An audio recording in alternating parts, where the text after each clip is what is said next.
Notice: third-party citizenship study guides, tests, and questions. The only official study guide for the citizenship test is Discover Canada, The Rights and Responsibilities of Citizenship, which is available from Citizenship and Immigration Canada at no cost. If you have applied for citizenship and are preparing for the citizenship test, your primary resource should be the official study guide. If you use any other material to prepare for the citizenship test, you do so at your own risk. Discover Canada, The Rights and Responsibilities of Citizenship. Study Guide. The Oath of Citizenship.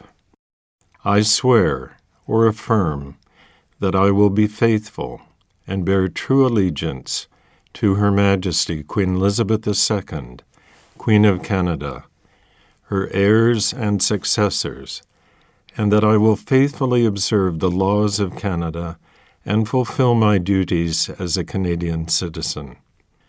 Le serment de citoyenneté. Je jure, ou j'affirme solennellement, que je serai fidèle et porterai sincère allégeance à Sa Majesté, la Reine Élisabeth II, Reine du Canada, à ses héritiers et successeurs, que j'observerai fidèlement les lois du Canada et que je remplirai loyalement mes obligations de citoyen canadien. Understanding the Oath. In Canada, we profess our loyalty to a person who represents all Canadians and not to a document such as a constitution, a banner such as a flag, or a geopolitical entity such as a country. In our constitutional monarchy, these elements are encompassed by the sovereign, a queen or king. It is a remarkably simple yet powerful principle. Canada is personified by the sovereign, just as the sovereign is personified by Canada.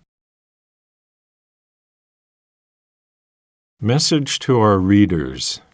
Welcome. It took courage to move to a new country. Your decision to apply for citizenship is another big step. You are becoming part of a great tradition that was built by generations of pioneers before you. Once you have met all the legal requirements, we hope to welcome you as a new citizen with all the rights and responsibilities of citizenship.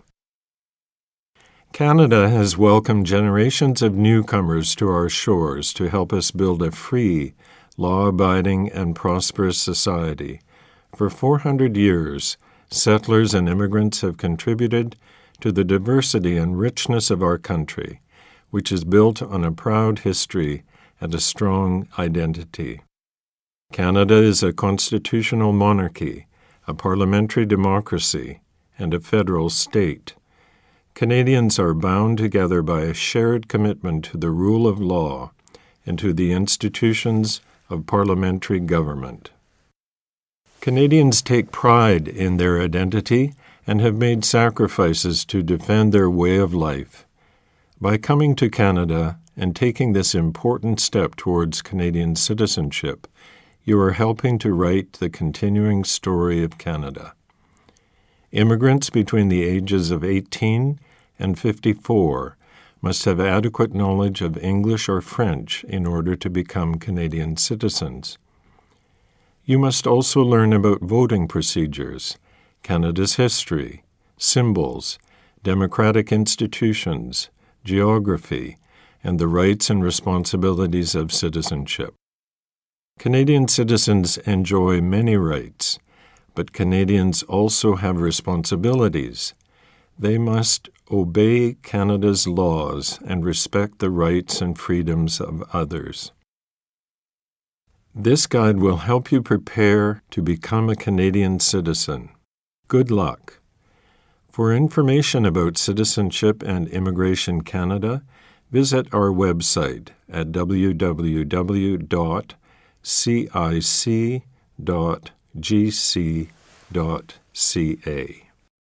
Applying for citizenship. When you apply for citizenship, officials will check your status, verify that you are not prohibited from applying, and ensure that you meet the requirements. Your application may take several months. Please ensure that the call center always has your correct address while your application is being processed. Telephone numbers will be supplied at the conclusion of this audio guide. Caption: Images of citizens taking the oath. How to use this booklet to prepare for the citizenship test. This booklet will help you prepare for the citizenship test. You should study this guide, ask a friend or family member to help you practice answering questions about Canada, call a local school or school board, a college, a community center, or a local organization that provides services to immigrants, and ask for information on citizenship classes. Take English or French language classes, which the Government of Canada offers free of charge. About the citizenship test. The citizenship test is usually a written test, but it could be an interview. You will be tested on two basic requirements for citizenship. 1. Knowledge of Canada and of the rights and responsibilities of citizenship. And 2. Adequate knowledge of English or French. Adult applicants 55 years of age and over do not need to write the citizenship test. The citizenship regulations provide information on how your ability to meet the Knowledge of Canada requirement is determined. Information about these regulations will be provided later in this audio guide. All the citizenship test questions are based on the subject areas noted in the citizenship regulations, and all required information is provided in this study guide. After the test. If you pass the test and meet all the other requirements, you will receive a notice to appear to take the Oath of Citizenship. This document tells you the date, time, and place of your citizenship ceremony. At the ceremony, you will take the Oath of Citizenship, sign the oath form, and receive your Canadian citizenship certificate. If you do not pass the test, you will receive a notification indicating the next steps. You are encouraged to bring your family and friends to celebrate this occasion. Rights and responsibilities of citizenship. Canadian citizens have rights and responsibilities. These come to us from our history, are secured by Canadian law, and reflect our shared traditions, identity, and values. Canadian law has several sources, including laws passed by Parliament and the provincial legislatures, English common law, the Civil Code of France, and the unwritten constitution that we have inherited from Great Britain. Together, these secure for Canadians an 800-year-old tradition of ordered liberty, which dates back to the signing of Magna Carta in 1215 in England, also known as the Great Charter of Freedoms, including freedom of conscience and religion, freedom of thought, belief, opinion, and expression, including freedom of speech and of the press, freedom of peaceful assembly, and freedom of association. Habeas corpus, the right to challenge unlawful detention by the state, comes from English common law. The Constitution of Canada was amended in 1982 to entrench the Canadian Charter of Rights and Freedoms, which begins with the words, "Whereas Canada is founded upon principles that recognize the supremacy of God and the rule of law." This phrase underlines the importance of religious traditions to Canadian society and the dignity and worth of the human person. The Charter attempts to summarize fundamental freedoms while also setting out additional rights. The most important of these include mobility rights. Canadians can live and work anywhere they choose in Canada, enter and leave the country freely, and apply for a passport. Aboriginal people's rights. The rights guaranteed in the Charter will not adversely affect any treaty or other rights or freedoms of Aboriginal peoples. Official language rights and minority language educational rights. French and English have equal status in Parliament and throughout the government. Multiculturalism. A fundamental characteristic of the Canadian heritage and identity. Canadians celebrate the gift of one another's presence and work hard to respect pluralism and live in harmony. Caption: Image of Queen Elizabeth II proclaiming the amended Constitution in Ottawa in 1982. The equality of women and men. In Canada, men and women are equal under the law. Canada's openness and generosity do not extend to barbaric cultural practices that tolerate spousal abuse, honor killings, female genital mutilation, forced marriage, or other gender-based violence. Those guilty of these crimes are severely punished under Canada's criminal laws. Citizenship responsibilities. In Canada, rights come with responsibilities. These include obeying the law. One of Canada's founding principles is the rule of law. Individuals and governments are regulated by laws and not by arbitrary actions. No person or group is above the law. Taking responsibility for oneself and one's family, getting a job, taking care of one's family, and working hard in keeping with one's abilities are important Canadian values. Work contributes to personal dignity and self-respect and to Canada's prosperity. Serving on a jury. When called to do so, you are legally required to serve. Serving on a jury is a privilege that makes the justice system work, as it depends on impartial juries made up of citizens. Voting in elections. The right to vote comes with a responsibility to vote in federal, provincial, or territorial and local elections. Helping others in the community.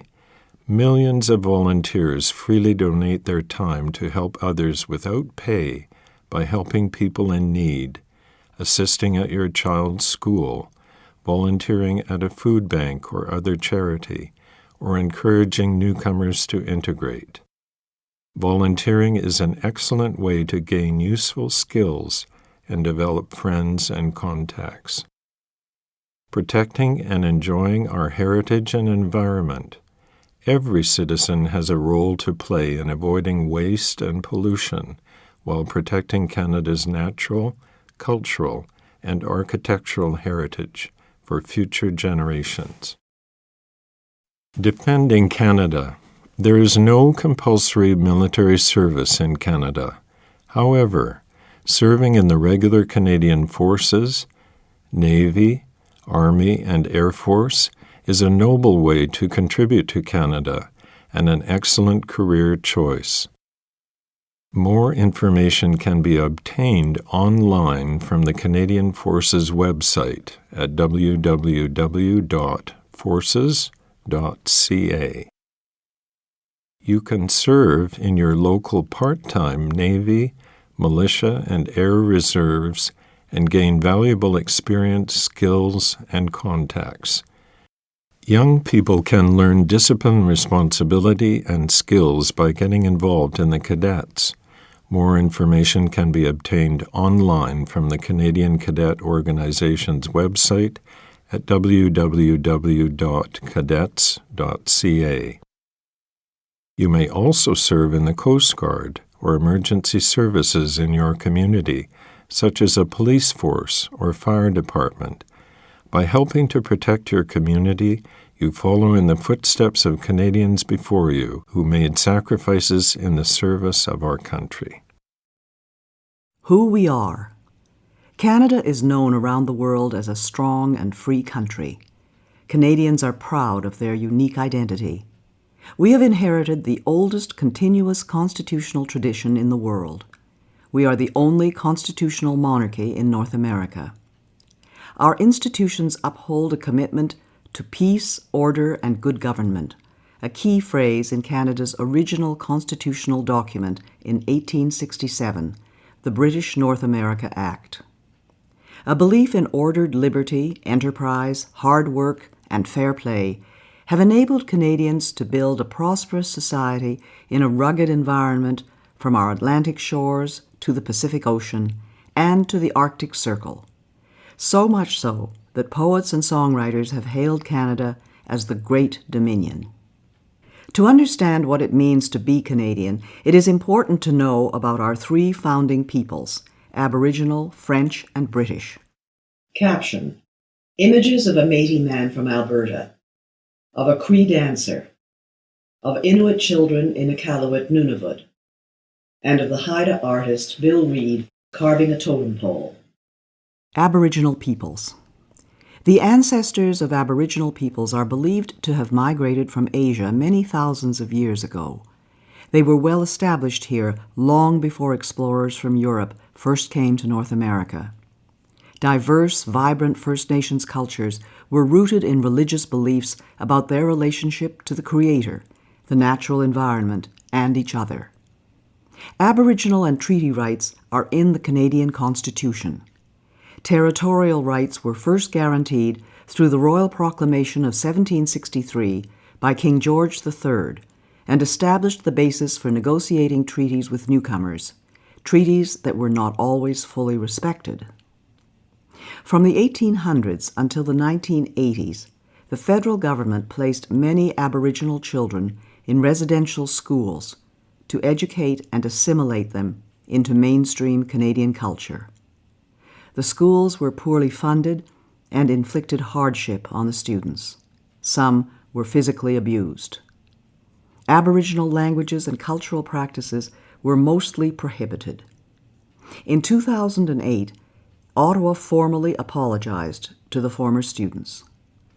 In today's Canada, Aboriginal peoples enjoyed renewed pride and confidence and have made significant achievements in agriculture, the environment, business, and the arts. Today, the term Aboriginal peoples refer to three distinct groups. Indian refers to all Aboriginal people who are not Inuit or Métis. In the 1970s, the term First Nations began to be used. Today, about half of First Nations people live on reserve land in about 600 communities, while the other half live off-reserve, mainly in urban centers.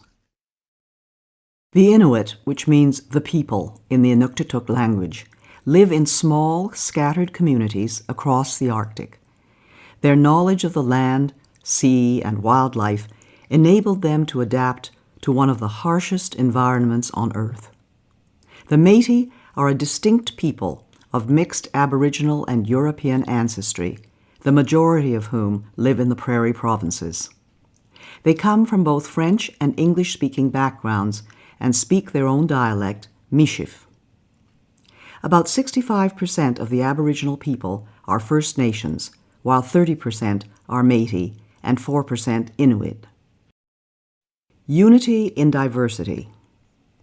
John Buchan, the first Baron Tweedsmuir, was a popular Governor-General of Canada in 1935 to 1940. In a speech to the Canadian Club of Halifax in 1937, he noted that immigrant groups should retain their individuality and each make its contribution to the national character. Each could learn from the other, and while they cherish their own special loyalties and traditions, they cherish not less that new loyalty and tradition which springs from their union. The 15th Governor-General is shown in blood Kainai First Nation headdress. Caption: Images of the St. Patrick's Day Parade in Montreal, Quebec. A Highland dancer in Maxville, Ontario. A family celebrating Fête Nationale in Gatineau, Quebec. And of an Acadian fiddler in village of Grand'Anse, New Brunswick. English and French. Canadian society today stems largely from the English-speaking and French-speaking Christian civilizations that were brought here from Europe by settlers. English and French define the reality of day-to-day life for most people and are the country's official languages. The federal government is required by law to provide services throughout Canada in English and French. Today, there are 18 million Anglophones, people who speak English as a first language, and 7 million Francophones, people who speak French as their first language. While the majority of Francophones live in the province of Quebec, 1 million Francophones live in Ontario, New Brunswick, and Manitoba, with a smaller presence in other provinces. New Brunswick is the only officially bilingual province. The Acadians are the descendants of French colonists who began settling in what are now the Maritime Provinces in 1604. Between 1755 and 1763, during the war between Britain and France, more than 2/3 of the Acadians were deported from their homeland. Despite this ordeal, known as the Great Upheaval, the Acadians survived and maintained their unique identity. Today, Acadian culture is flourishing and is a lively part of French-speaking Canada. Quebecers are the people of Quebec, the vast majority French-speaking. Most are descendants of 8,500 French settlers from the 1600s and 1700s and maintain a unique identity, culture, and language. The House of Commons recognized in 2006 that the Québécois form a nation within a united Canada. 1 million Anglo-Quebecers have a heritage of 250 years and form a vibrant part of the Quebec fabric. The basic way of life in English-speaking areas was established by hundreds of thousands of English, Welsh, Scottish, and Irish settlers, soldiers, and migrants from the 1600s to the 20th century. Generations of pioneers and builders of British origins, as well as other groups, invested and endured hardship in laying the foundations of our country. This helps explain why Anglophones, or English speakers, are generally referred to as English Canadians. Becoming Canadian. Some Canadians immigrate from places where they have experienced warfare or conflict. Such experiences do not justify bringing to Canada violent, extreme, or hateful prejudices. In becoming Canadian, newcomers are expected to embrace democratic principles, such as the rule of law. Caption: Images of the celebration of cultures in Edmonton, Alberta, of Ismaili Muslims in the Calgary Stampede, Alberta, of the Caribbean Cultural Festival in Toronto, Ontario, of the Ukrainian Pysanka Festival in Vegreville, Alberta, of young Polish dancers in Oliver, British Columbia, and of the pipes and drums in Ottawa. Diversity in Canada. The majority of Canadians were born in this country, and this has been true since the 1800s. However, Canada is often referred to as a land of immigrants because over the past 200 years, millions of newcomers have helped to build and defend our way of life. Many ethnic and religious groups live and work in peace as proud Canadians. The largest groups are the English, French, Scottish, Irish, German, Italian, Chinese, Aboriginal, Ukrainian, Dutch, South Asian, and Scandinavian. Since the 1970s, most immigrants have come from Asian countries. Non-official languages are widely spoken in Canadian homes. Chinese languages are the second most spoken at home after English in 2 of Canada's biggest cities. In Vancouver, 13% of the population speak Chinese languages at home. In Toronto, the number is 7%. The great majority of Canadians identify as Christians. The largest religious affiliation is Catholic, followed by various Protestant churches. The numbers of Muslims, Jews, Hindus, Sikhs, and members of other religions, as well as people who state no religion, are also growing. In Canada, the state has traditionally partnered with faith communities to promote social welfare, harmony, and mutual respect, to provide schools and health care, to resettle refugees, and to uphold religious freedom, religious expression, and freedom of conscience. Canada's diversity includes gay and lesbian Canadians who enjoy the full protection of and equal treatment under the law, including access to civil marriage. Together, these diverse groups sharing a common Canadian identity make up today's multicultural society. Caption: Images of Christmas in Gatineau, Chinese-Canadian war veterans, Notre-Dame-des-Victoires in Quebec City, and the Chinese New Year celebration in Vancouver. Image of Marjorie Turner Bailey with caption: Olympian Marjorie Turner Bailey of Nova Scotia is a descendant of Black Loyalists, escaped slaves, and freed men and women of African origin who in the 1780s fled to Canada from America, where slavery remained legal until 1863. Canada's history. Aboriginal peoples. When Europeans explored Canada, they found all regions occupied by native peoples they called Indians, because the first explorers thought they had reached the East Indies. The native people lived off the land, some by hunting and gathering, others by raising crops.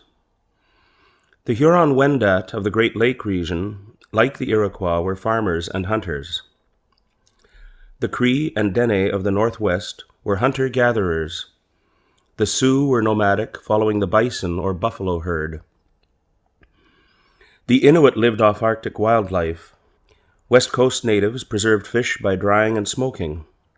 Warfare was common among Aboriginal groups as they competed for land, resources, and prestige. The arrival of the European traders, missionaries, soldiers, and colonists changed the native way of life forever. Large numbers of Aboriginals died of European diseases to which they lacked immunity. However, Aboriginals and Europeans formed strong economic, religious, and military bonds in the first 200 years of coexistence, which laid the foundations of Canada. Caption: Image of an Indian encampment during fur trade era. The first Europeans. The Vikings from Iceland who colonized Greenland 1,000 years ago also reached Labrador and the island of Newfoundland. The remains of their settlement, L'Anse aux Meadows, are a World Heritage Site. European exploration began in earnest in 1497 with the expedition of John Cabot, who was the first to draw a map of Canada's east coast.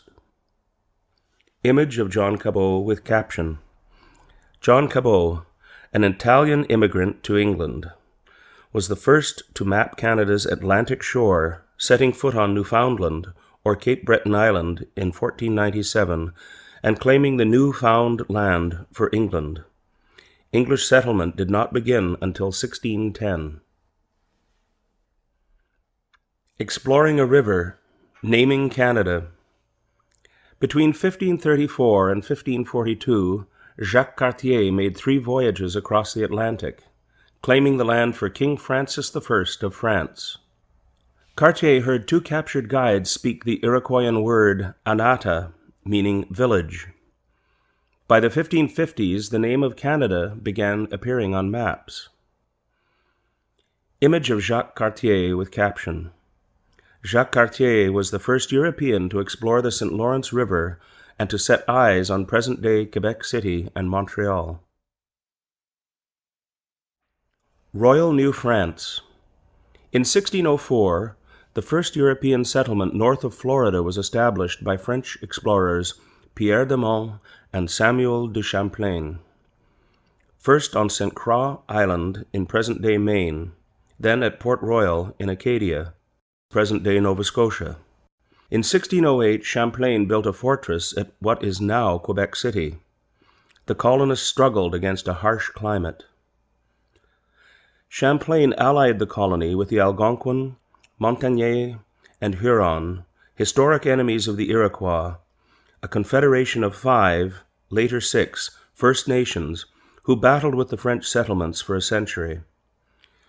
The French and the Iroquois made peace in 1701.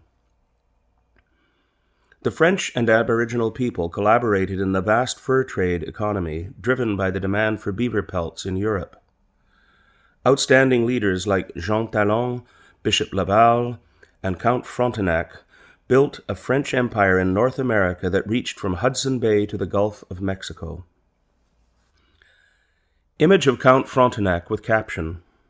Count Frontenac refused to surrender Quebec to the English in 1690, saying, "My only reply will be from the mouths of my cannons." Image of Pierre Le Moyne with caption. Pierre Le Moyne, Sieur d'Iberville, was a great hero of New France, winning many victories over the English, from James Bay in the north to Nevis in the Caribbean in the late 17th and early 18th centuries. Struggle for a continent.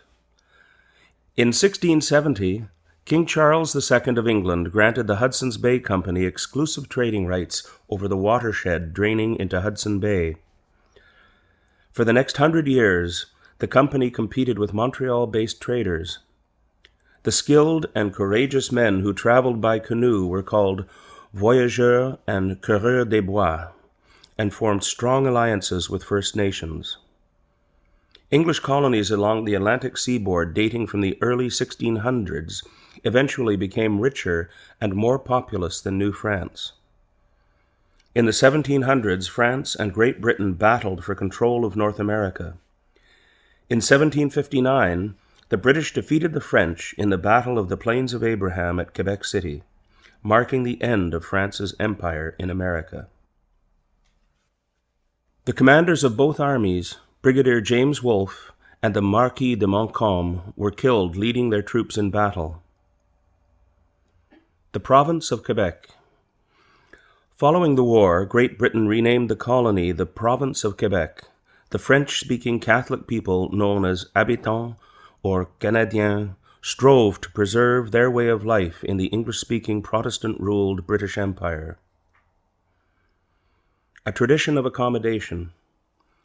To better govern the French Roman Catholic majority, the British Parliament passed the Quebec Act of 1774.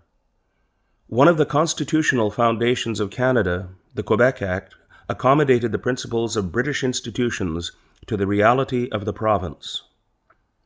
It allowed religious freedom for Catholics and permitted them to hold public office, a practice not then allowed in Britain.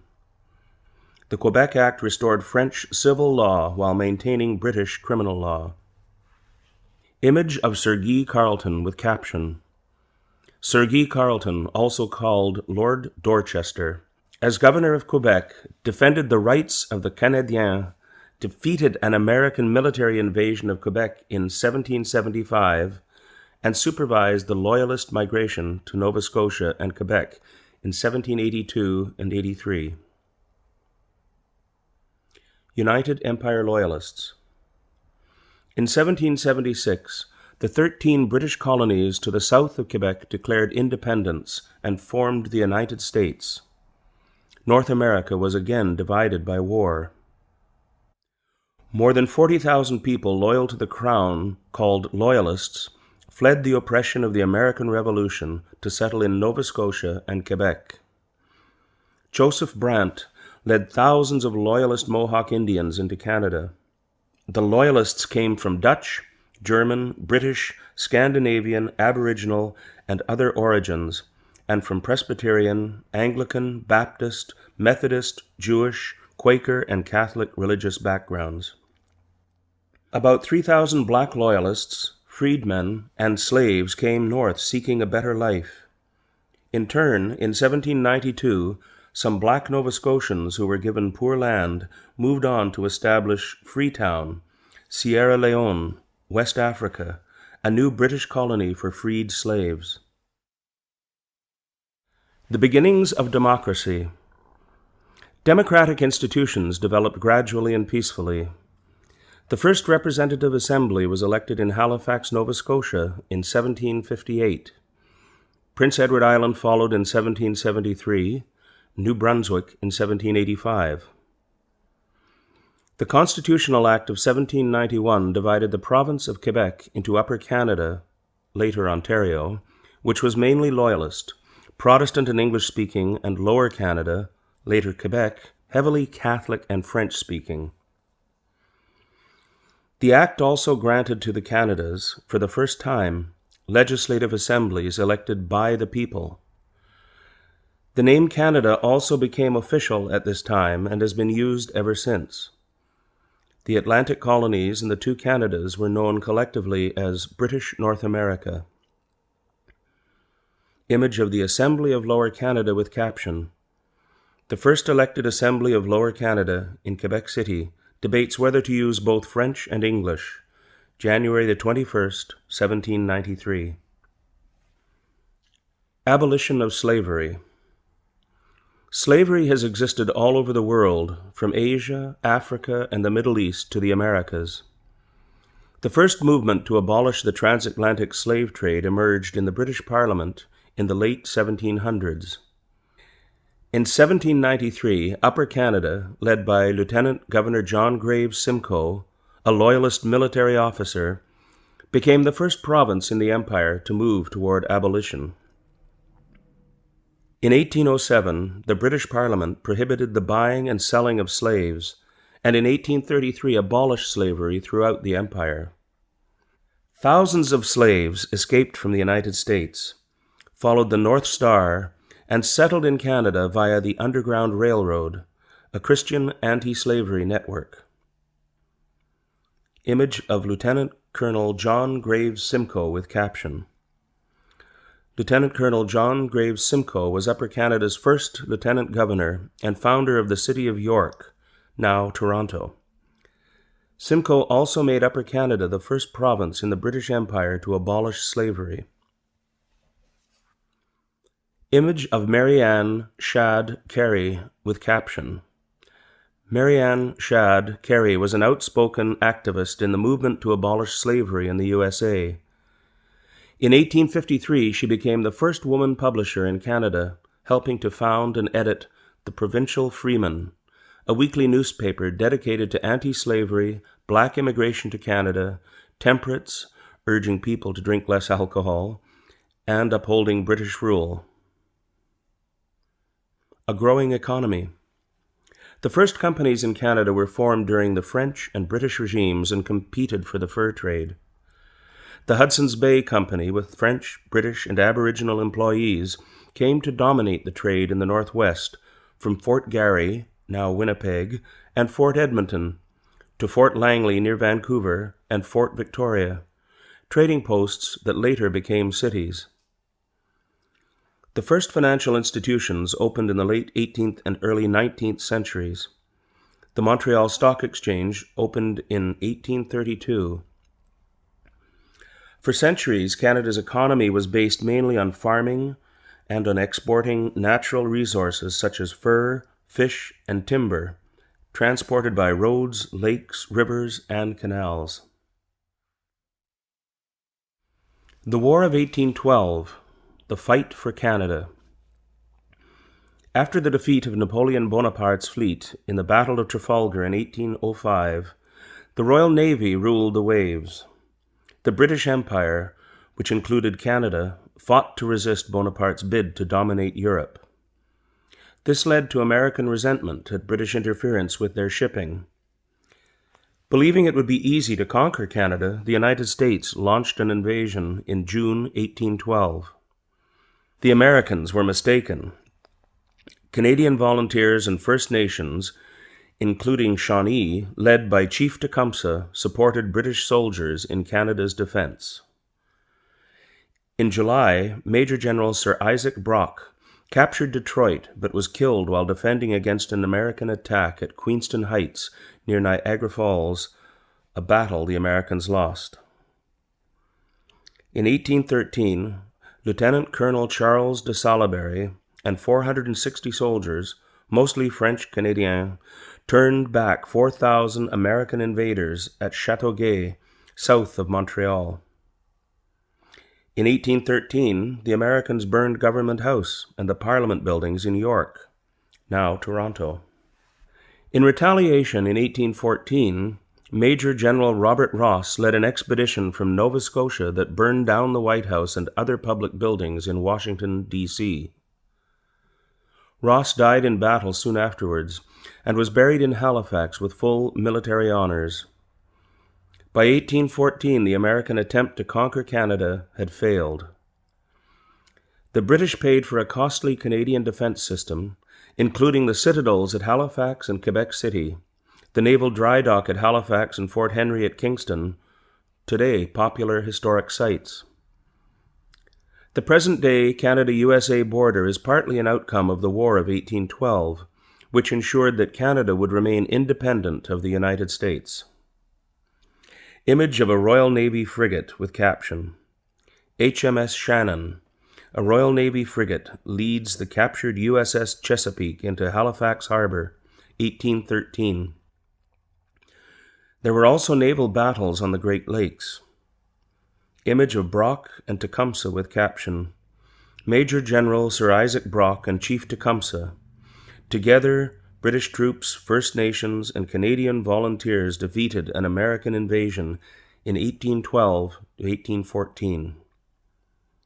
Image of a militiaman with caption, French-Canadian militiaman helped defend Canada in the War of 1812. Image of the Duke of Wellington with caption, The Duke of Wellington sent some of his best soldiers to defend Canada in 1814. He then chose Bytown, Ottawa, as the endpoint of the Rideau Canal, part of a network of forts to prevent the USA from invading Canada again. Wellington, who defeated Napoleon in 1815, therefore played a direct role in founding the national capital.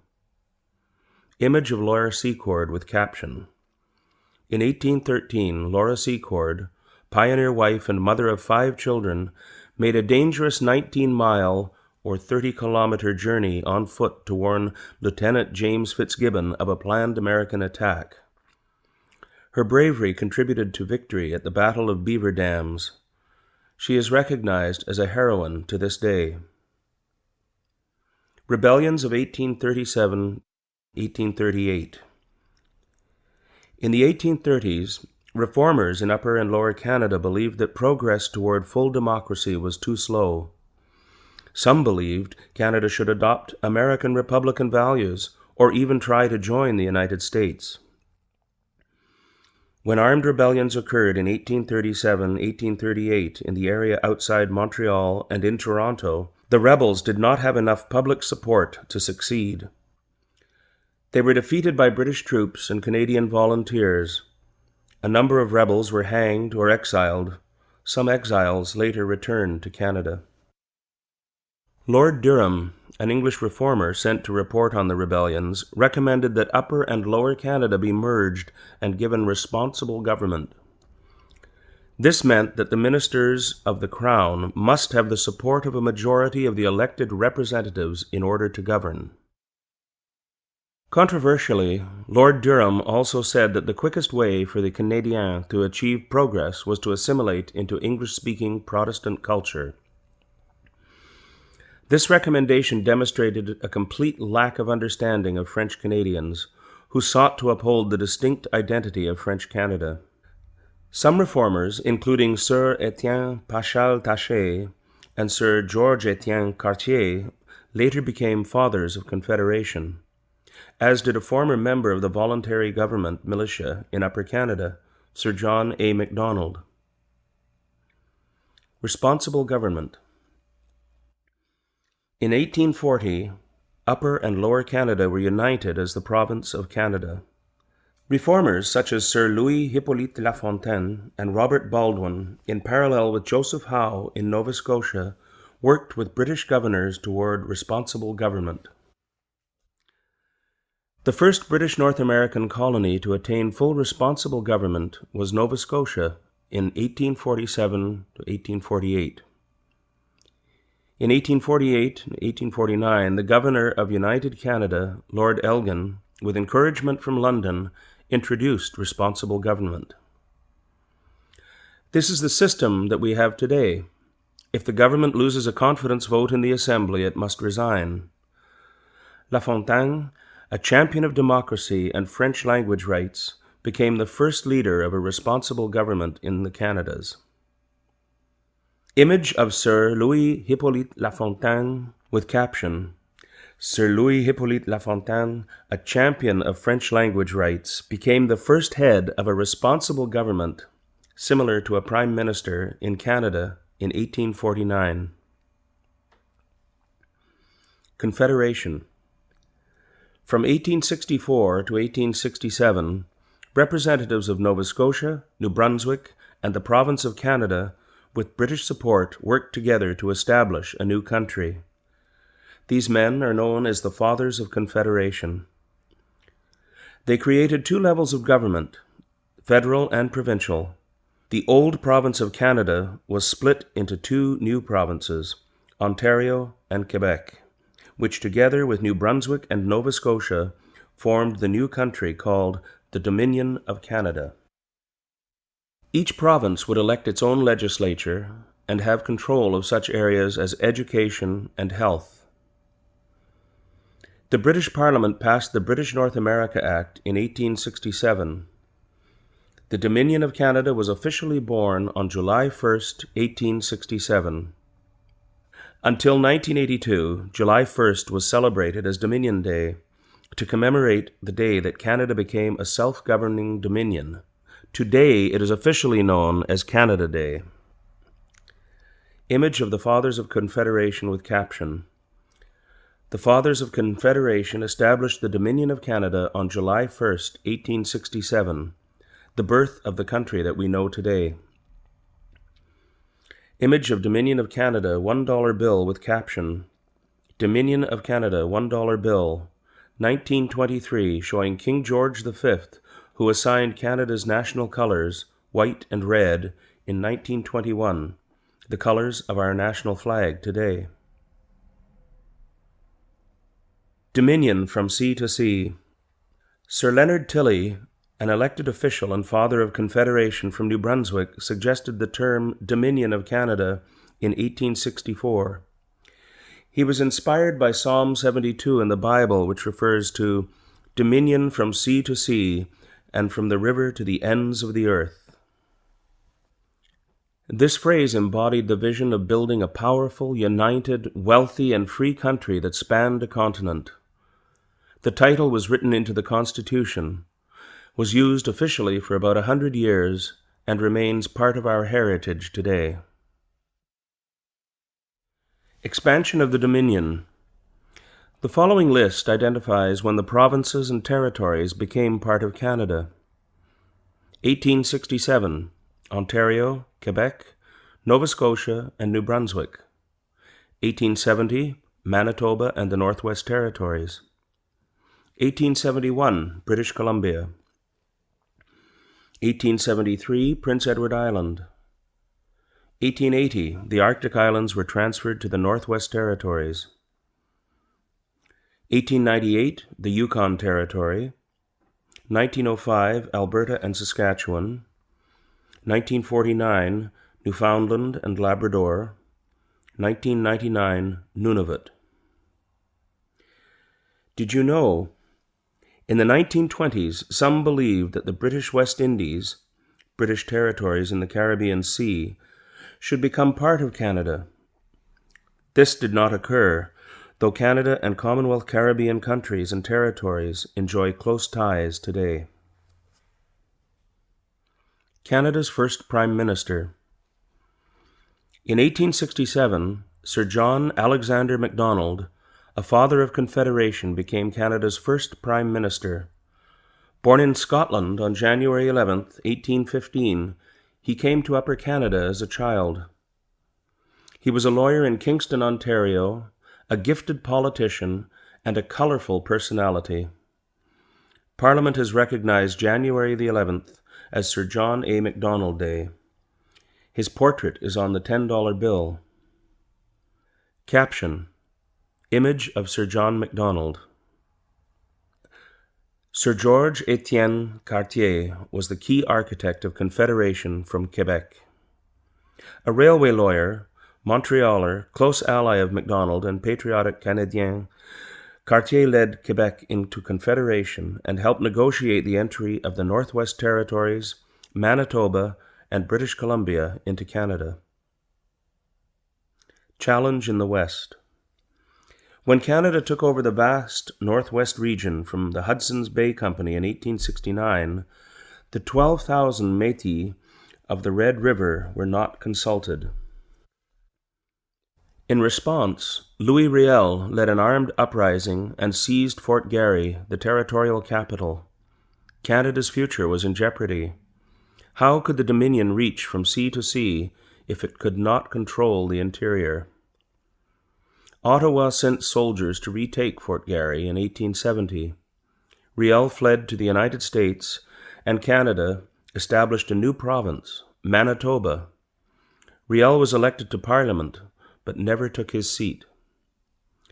Later, as Métis and Indian rights were again threatened by westward settlement, a second rebellion in 1885 in present-day Saskatchewan led to Riel's trial and execution for high treason, a decision that was strongly opposed in Quebec. Riel is seen by many as a hero, a defender of Métis rights, and the father of Manitoba. After the first Métis uprising, Prime Minister Macdonald established the Northwest Mounted Police in 1873 to pacify the West and assist in negotiations with the Indians. The Northwest Mounted Police founded Fort Calgary, Fort Macleod, and other centers that today are cities and towns. Regina became its headquarters. Today, the Royal Canadian Mounted Police, RCMP, or the Mounties, are the national police force and one of Canada's best-known symbols. Some of Canada's most colourful heroes, such as Major General Sir Sam Steele, came from the ranks of the Mounties. Image of Fort Garry in 1863 with caption: The flag of the Hudson's Bay Company flew over Western Canada for 200 years before Confederation. Image of Sir Sam Steele as a great frontier hero, mounted policeman, and soldier of the Queen. Image of Gabriel Dumont as part of the Métis resistance.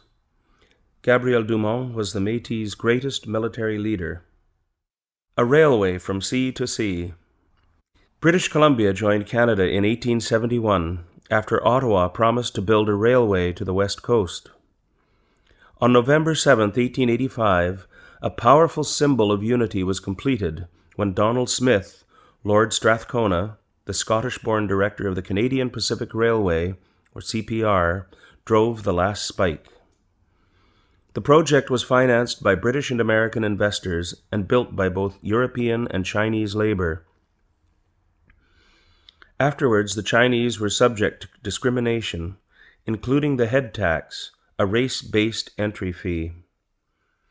The Government of Canada apologized in 2006 for this discriminatory policy.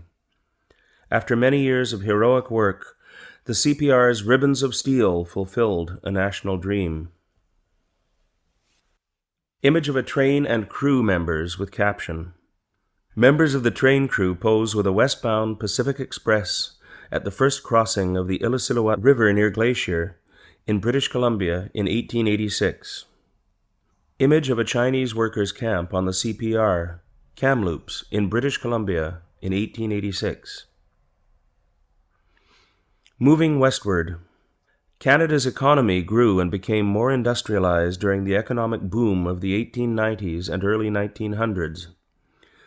1 million British and 1 million Americans immigrated to Canada at this time. Sir Wilfrid Laurier became the first French-Canadian Prime Minister since Confederation and encouraged immigration to the West. His portrait is on the $5 bill. The railway made it possible for immigrants, including 170,000 Ukrainians, 115,000 Poles, and tens of thousands from Germany, France, Norway, and Sweden to settle in the West before 1914 and develop a thriving agricultural sector. The First World War. Most Canadians were proud to be part of the British Empire. Over 7,000 volunteered to fight in the South African War from 1899 to 1902, popularly known as the Boer War, and over 260 died. In 1900, Canadians took part in the battles of Paardeberg, Horse Mountain, and Lillefontaine, victories that strengthened national pride in Canada. When Germany attacked Belgium and France in 1914 and Britain declared war, Ottawa formed the Canadian Expeditionary Force, later the Canadian Corps. More than 600,000 Canadians served in the war, most of them volunteers, out of a total population of 8 million. On the battlefield, the Canadians proved to be tough, innovative soldiers. Canada shared in the tragedy and triumph of the Western Front. The Canadian Corps captured Vimy Ridge in April 1917 with 10,000 killed or wounded, securing the Canadians' reputation for valor as the shock troops of the British Empire. One Canadian officer said, "It was Canada from the Atlantic to the Pacific on parade. In those few minutes, I witnessed the birth of a nation." April 9th is celebrated as Vimy Day. Regrettably, from 1914 to 1920, Ottawa interned over 8,000 former Austro-Hungarian subjects, mainly Ukrainian men, as enemy aliens in 24 labor camps across Canada, even though Britain advised against the policy. In 1918, under the command of General Sir Arthur Currie, Canada's greatest soldier, the Canadian Corps advanced alongside the French and British Empire troops in the last 100 days. These included the victorious Battle of Amiens on August 8, 1918, which the Germans called the Black Day of the German Army, followed by Arras, Canal du Nord, Cambrai, and Mons. With Germany and Austria's surrender, the war ended in the armistice on November 11, 1918. In total, 60,000 Canadians were killed and 170,000 wounded. The war strengthened both national and imperial pride, particularly in English Canada. Captions: Image of a sergeant, Fort Garry Horse of the Canadian Expeditionary Force in 1916. Image of Sir Arthur Currie, a reserve officer who became Canada's greatest soldier. Image of a cap badge with caption, Maple Leaf Cap Badge from the First World War. Canada's soldiers began using the maple leaf in the 1850s. Image of the Vimy Memorial with caption, The Vimy Memorial in France honors those who served and died in the Battle of Vimy Ridge on April 9, 1917, the first British victory of the First World War. Women get the vote. At the time of Confederation, the vote was limited to property-owning adult white males. This was common in most democratic countries at the time. The effort by women to achieve the right to vote is known as the women's suffrage movement. Its founder in Canada was Dr. Emily Stowe, the first Canadian woman to practice medicine in Canada. In 1916, Manitoba became the first province to grant voting rights to women. In 1917, thanks to the leadership of women such as Dr. Stowe and other suffragettes, the federal government of Sir Robert Borden gave women the right to vote in federal elections, first to nurses at the battlefront, then to women who were related to men in active wartime service. In 1918, most Canadian female citizens aged 21 and over were granted the right to vote in federal elections. In 1921, Agnes MacPhail, a farmer and teacher, became the first woman MP. Due to the work of Thérèse Casgrain and others, Quebec granted women the vote in 1940. Image of Agnes MacPhail. Image of a nurse with caption. More than 3,000 nurses, nicknamed Bluebirds, served in the Royal Canadian Army Medical Corps, 2,500 of them overseas. Canadians remember the sacrifices of our veterans and brave fallen in all wars up to the present day in which Canadians took part, each year on November 11th, Remembrance Day. Canadians wear the red poppy and observe a moment of silence at the 11th hour of the 11th day of the 11th month to honor the sacrifices of over 1 million brave men and women who have served and the 110,000 who have given their lives. Canadian Medical Officer Lieutenant Colonel John McCrae composed the poem In Flanders Fields in 1915. It is often recited on Remembrance Day. In Flanders fields, the poppies blow between the crosses, row on row that mark our place, and in the sky the larks, still bravely singing, fly scarce heard amid the guns below. We are the dead. Short days ago we lived, felt dawn, saw sunset glow, loved and were loved, and now we lie in Flanders fields. Take up our quarrel with the foe.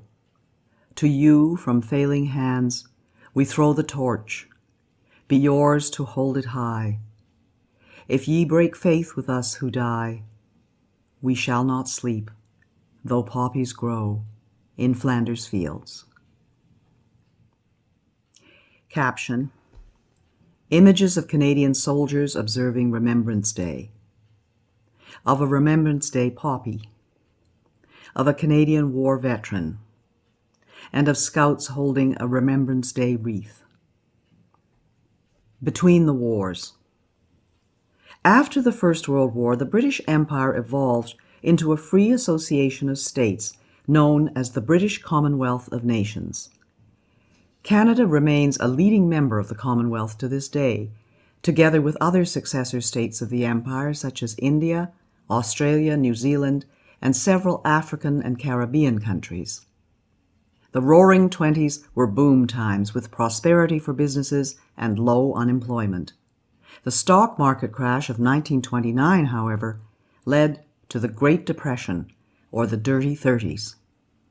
Unemployment reached 27% in 1933, and many businesses were wiped out. Farmers in Western Canada were hit hardest by low grain prices and a terrible drought. There was growing demand for the government to create a social safety net with minimum wages, a standard work week, and programs such as unemployment insurance. The Bank of Canada, a central bank to manage the money supply and bring stability to the financial system, was created in 1934. Immigration dropped, and many refugees were turned away, including Jews trying to flee Nazi Germany in 1939. Caption: Image of Phil Edwards with caption. Phil Edwards was a Canadian track and field champion.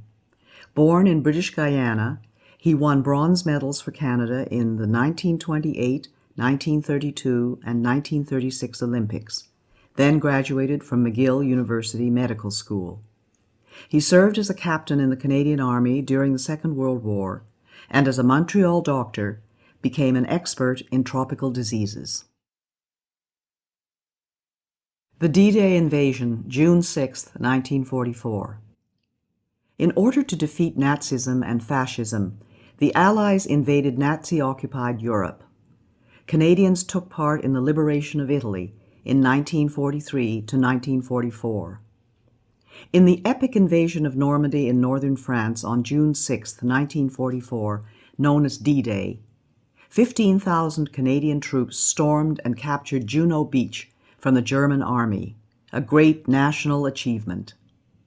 Approximately 1 in 10 Allied soldiers on D-Day was Canadian.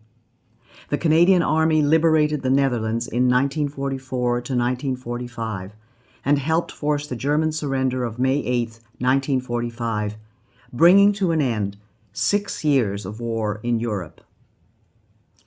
Caption.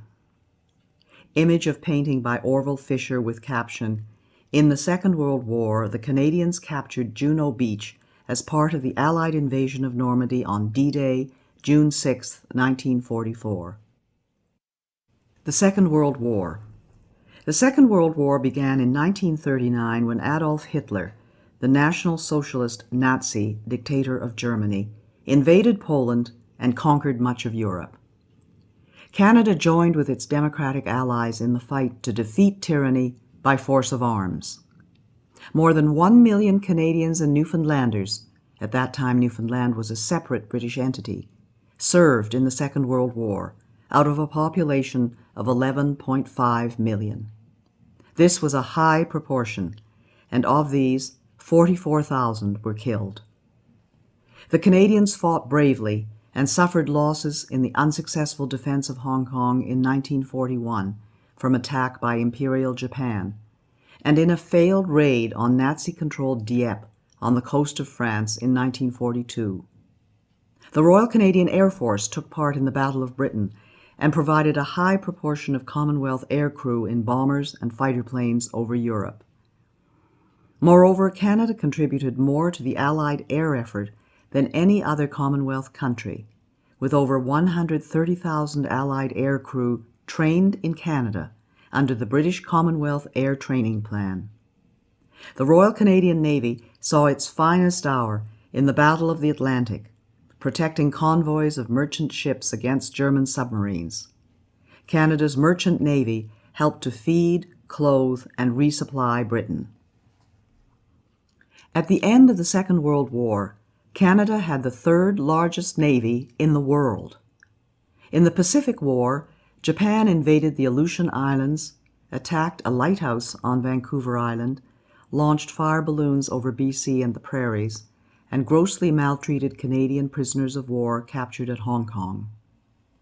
Japan surrendered on August 14, 1945, the end of 4 years of war in the Pacific.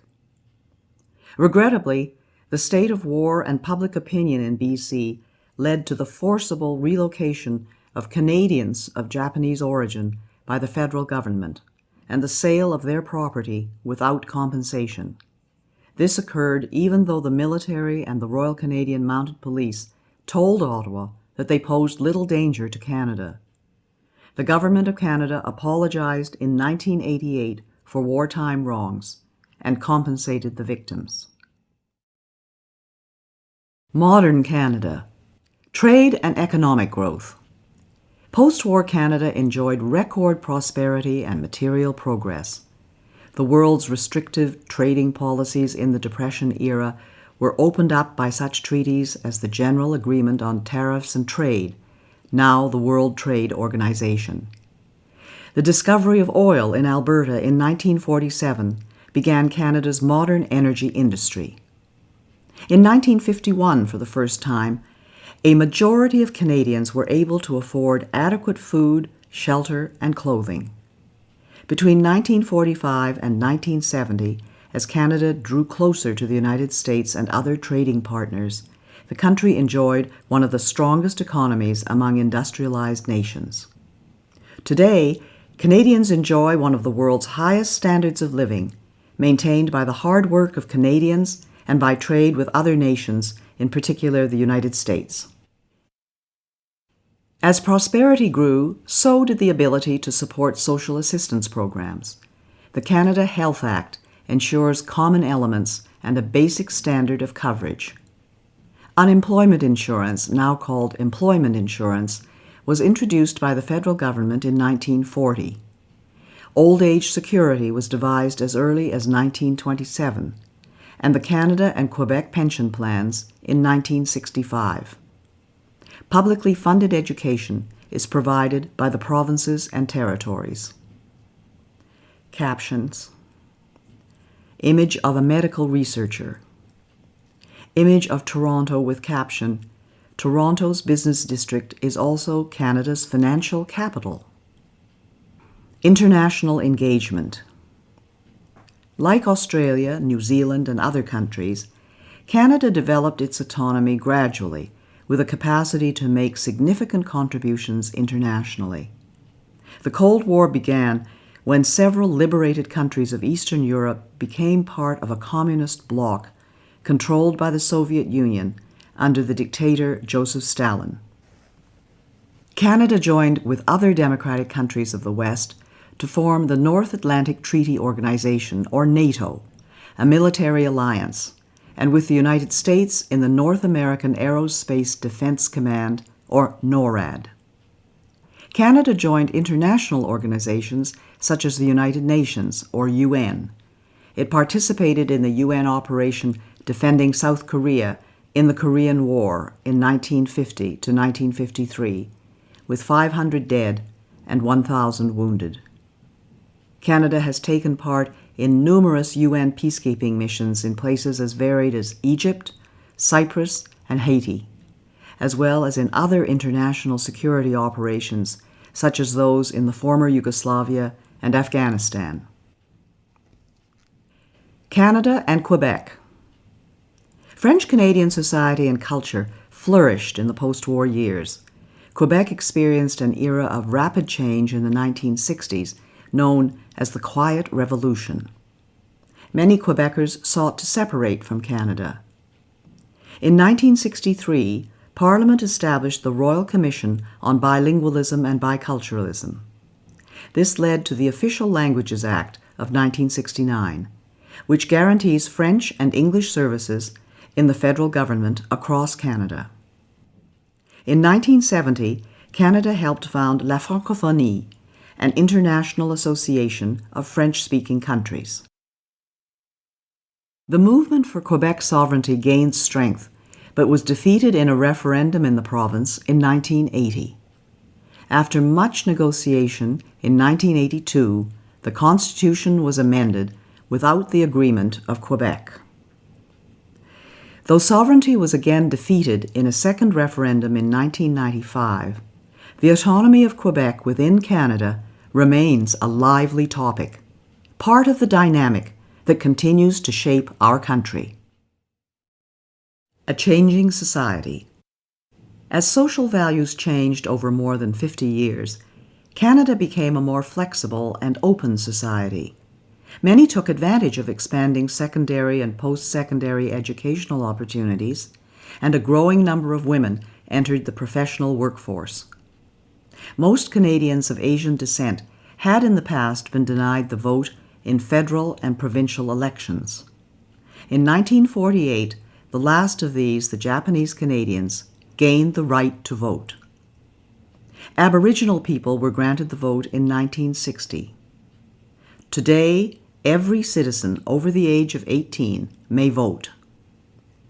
Canada welcomed thousands of refugees from communist oppression, including about 37,000 who escaped Soviet tyranny in Hungary in 1956. With the communist victory in the Vietnam War in 1975, many Vietnamese fled, including over 50,000 who sought refuge in Canada. The idea of multiculturalism as a result of 19th and 20th century immigration gained a new impetus. By the 1960s, 1/3 of Canadians had origins that were neither British nor French, and took pride in preserving their distinct culture in the Canadian fabric. Today, diversity enriches Canadians' lives, particularly in our cities. Captions. Images of a Vietnamese Canadian parade and of an F-86 Sabre from the Royal Canadian Air Force. Arts and culture in Canada.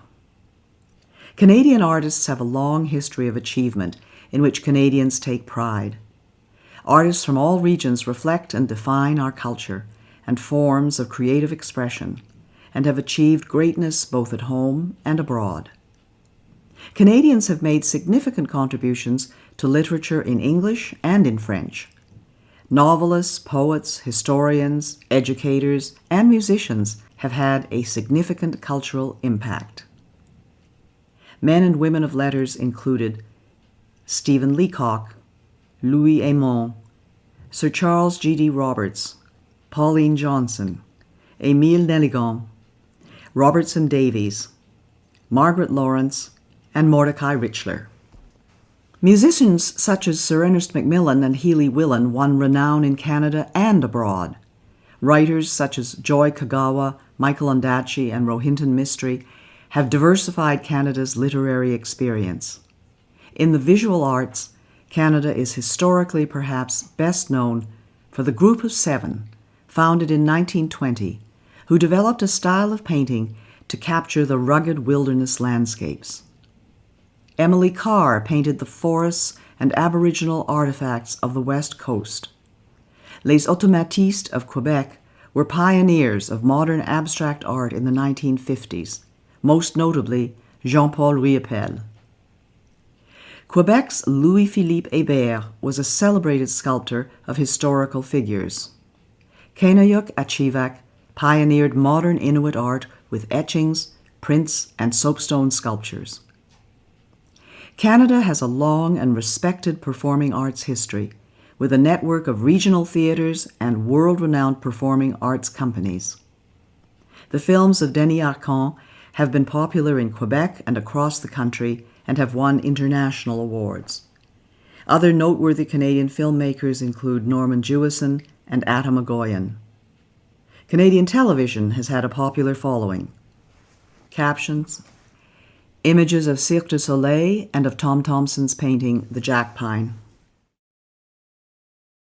Sports have flourished as all provinces and territories have produced amateur and professional star athletes and Olympic medal winners. Basketball was invented by Canadian James Naismith in 1891.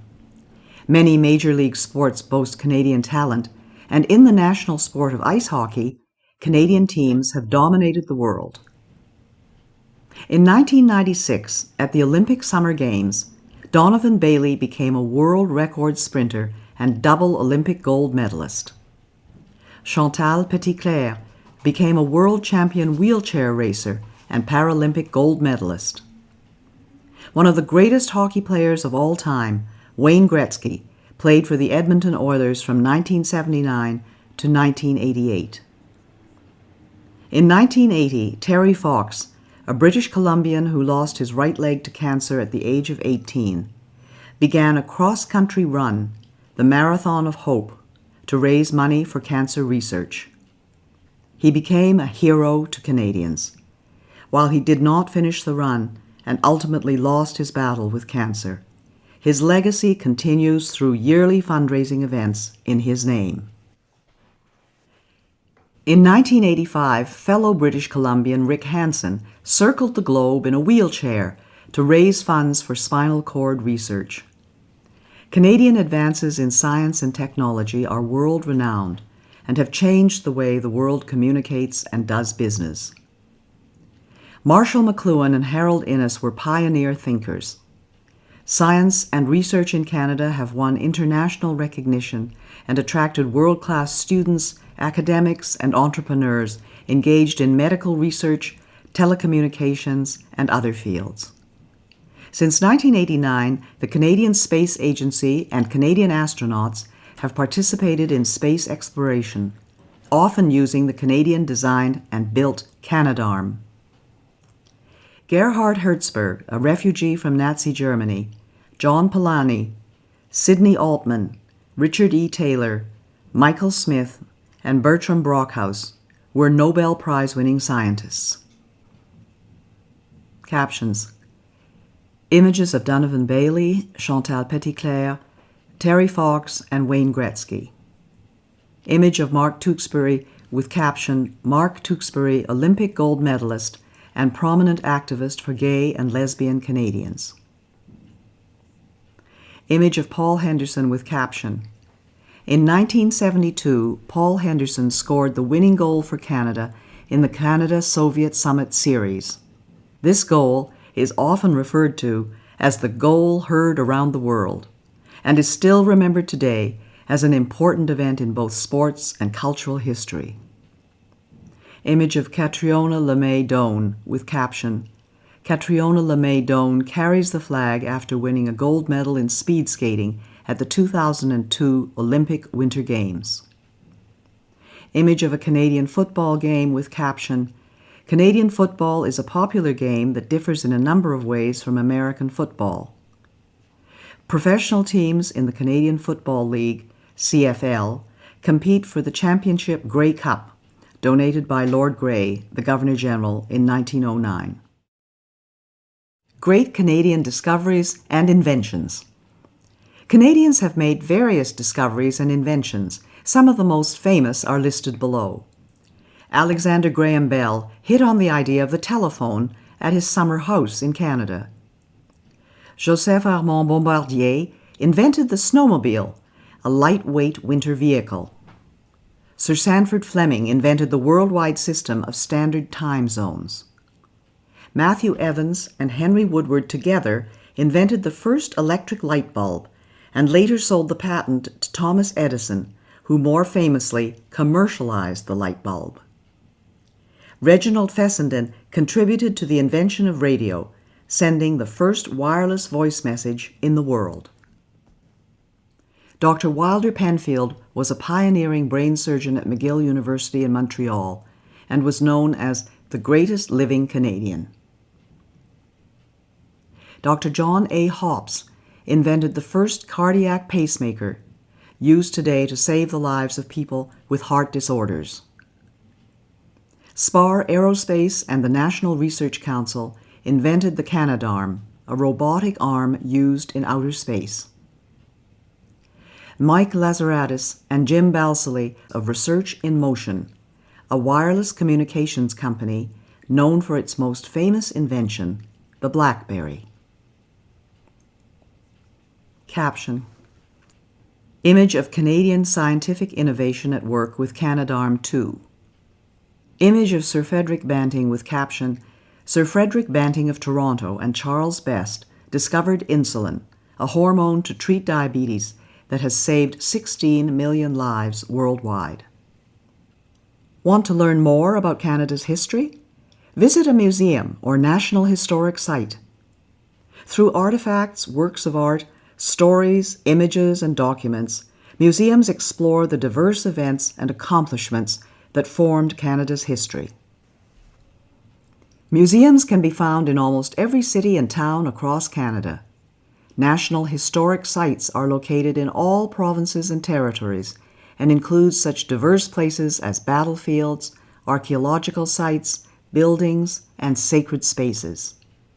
To find a museum or national historic site in your community or region, visit the websites of the Virtual Museum of Canada and Parks Canada listed at the end of this guide. The prosperity and diversity of our country depend on all Canadians working together to face challenges of the future. In seeking to become a citizen, you are joining a country that with your active participation will continue to grow and thrive. How will you make your contribution to Canada? How Canadians govern themselves. There are 3 key facts about Canada's system of government. Our country is a federal state, a parliamentary democracy, and a constitutional monarchy. Caption: Image of Queen Elizabeth II during the opening of the Parliament in 1957. Image of the Parliament Hill in Ottawa. Federal state. There are federal, provincial, territorial, and municipal governments in Canada. The responsibilities of the federal and provincial governments were defined in 1867 in the British North America Act, now known as the Constitution Act, 1867. In our federal state, the federal government takes responsibility for matters of national and international concern. These include defense, foreign policy, interprovincial trade and communications, currency, navigation, criminal law, and citizenship. The provinces are responsible for municipal government, education, health, natural resources, property and civil rights, and highways. The federal government and the provinces share jurisdiction over agriculture and immigration. Federalism allows different provinces to adopt policies tailored to their own populations, and gives provinces the flexibility to experiment with new ideas and policies. Every province has its own elected legislative assembly, like the House of Commons in Ottawa. The 3 northern territories, which have small populations, do not have the status of provinces, but their governments and assemblies carry out many of the same functions. Parliamentary democracy.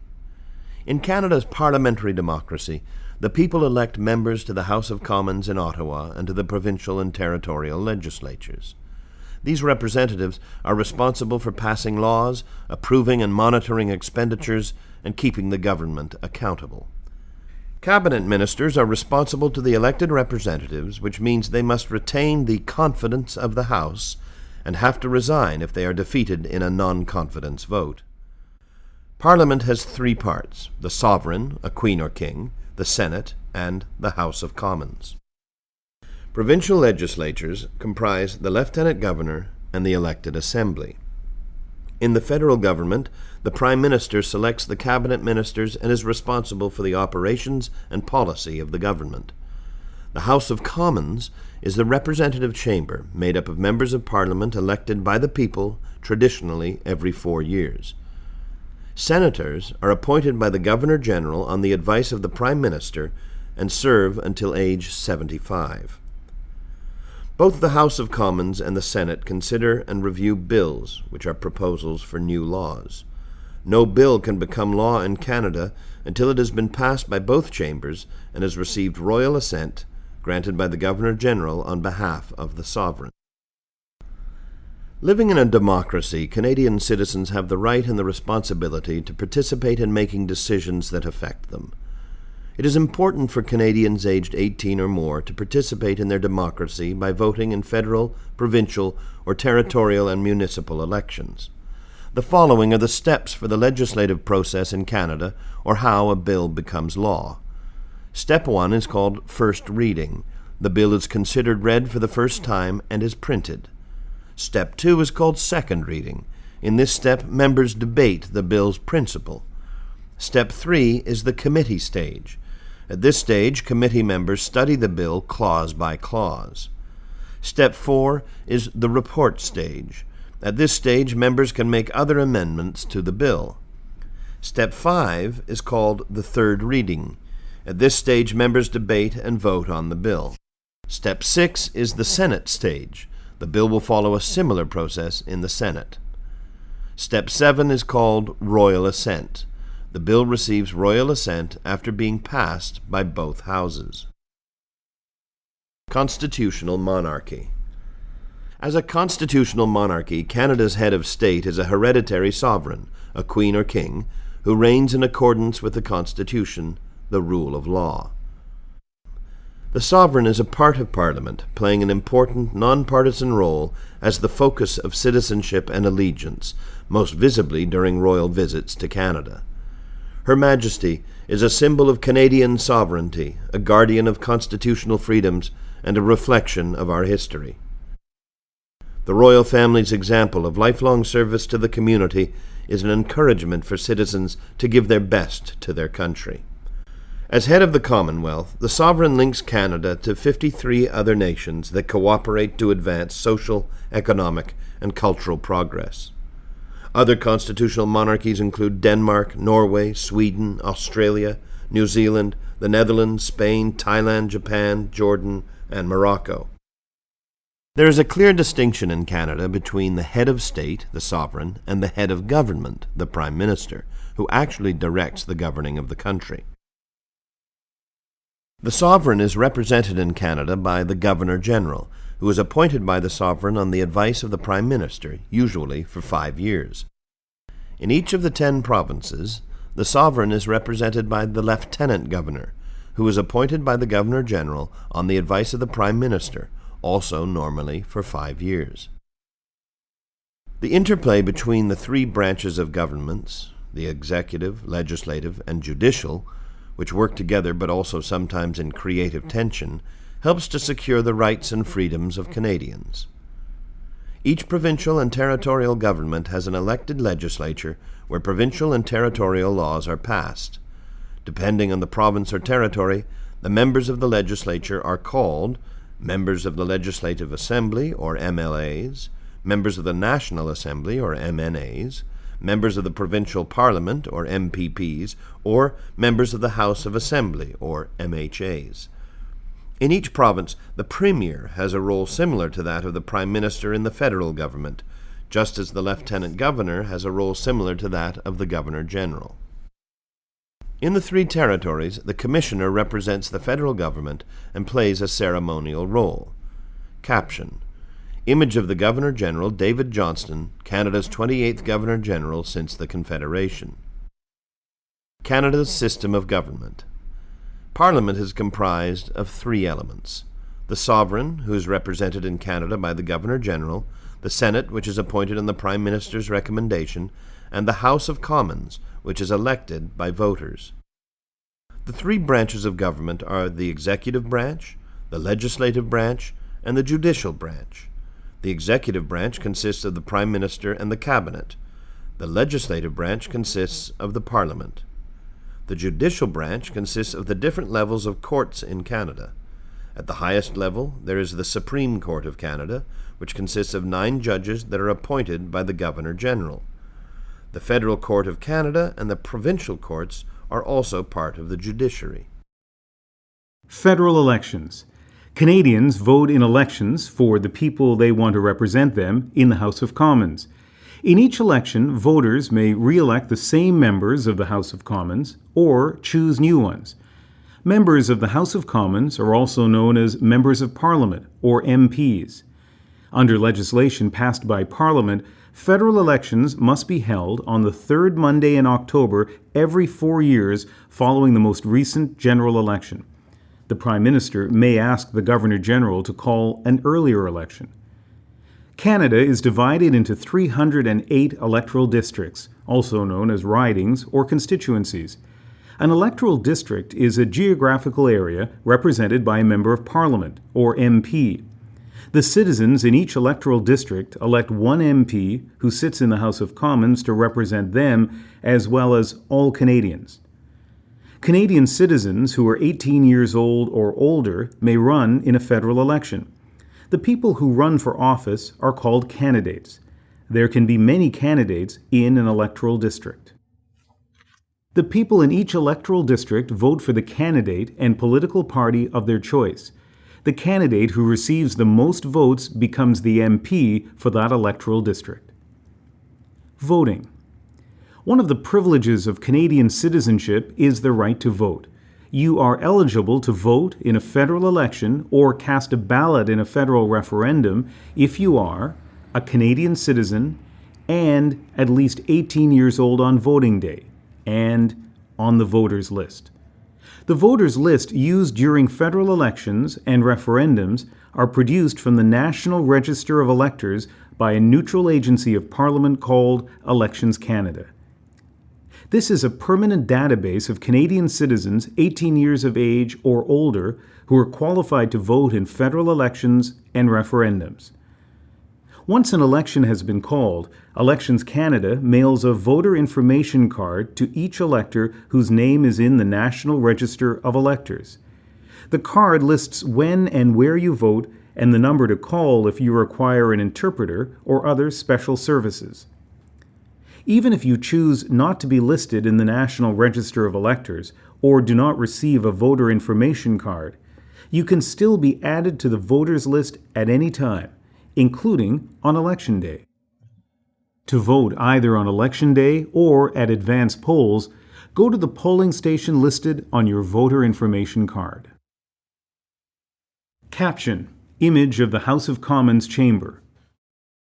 Secret ballot. Canadian law secures the right to a secret ballot.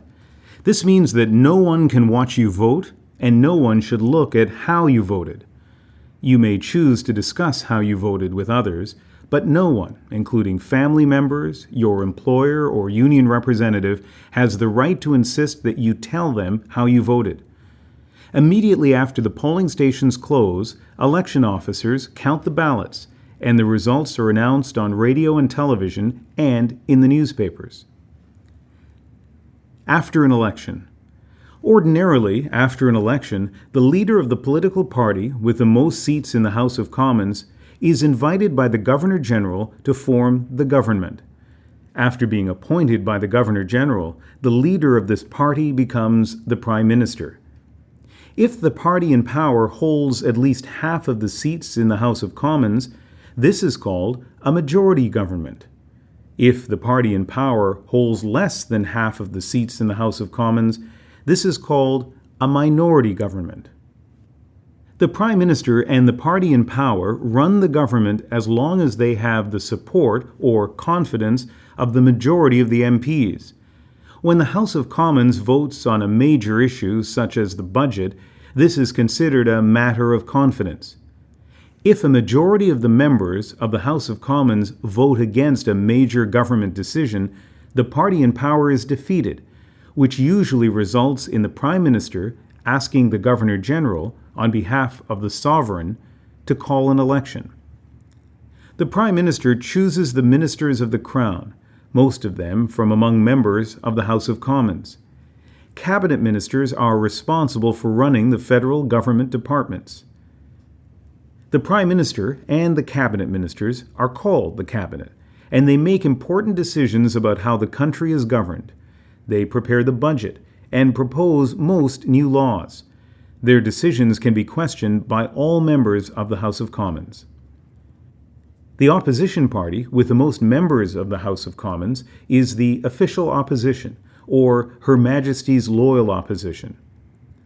The role of opposition parties is to peacefully oppose or try to improve government proposals.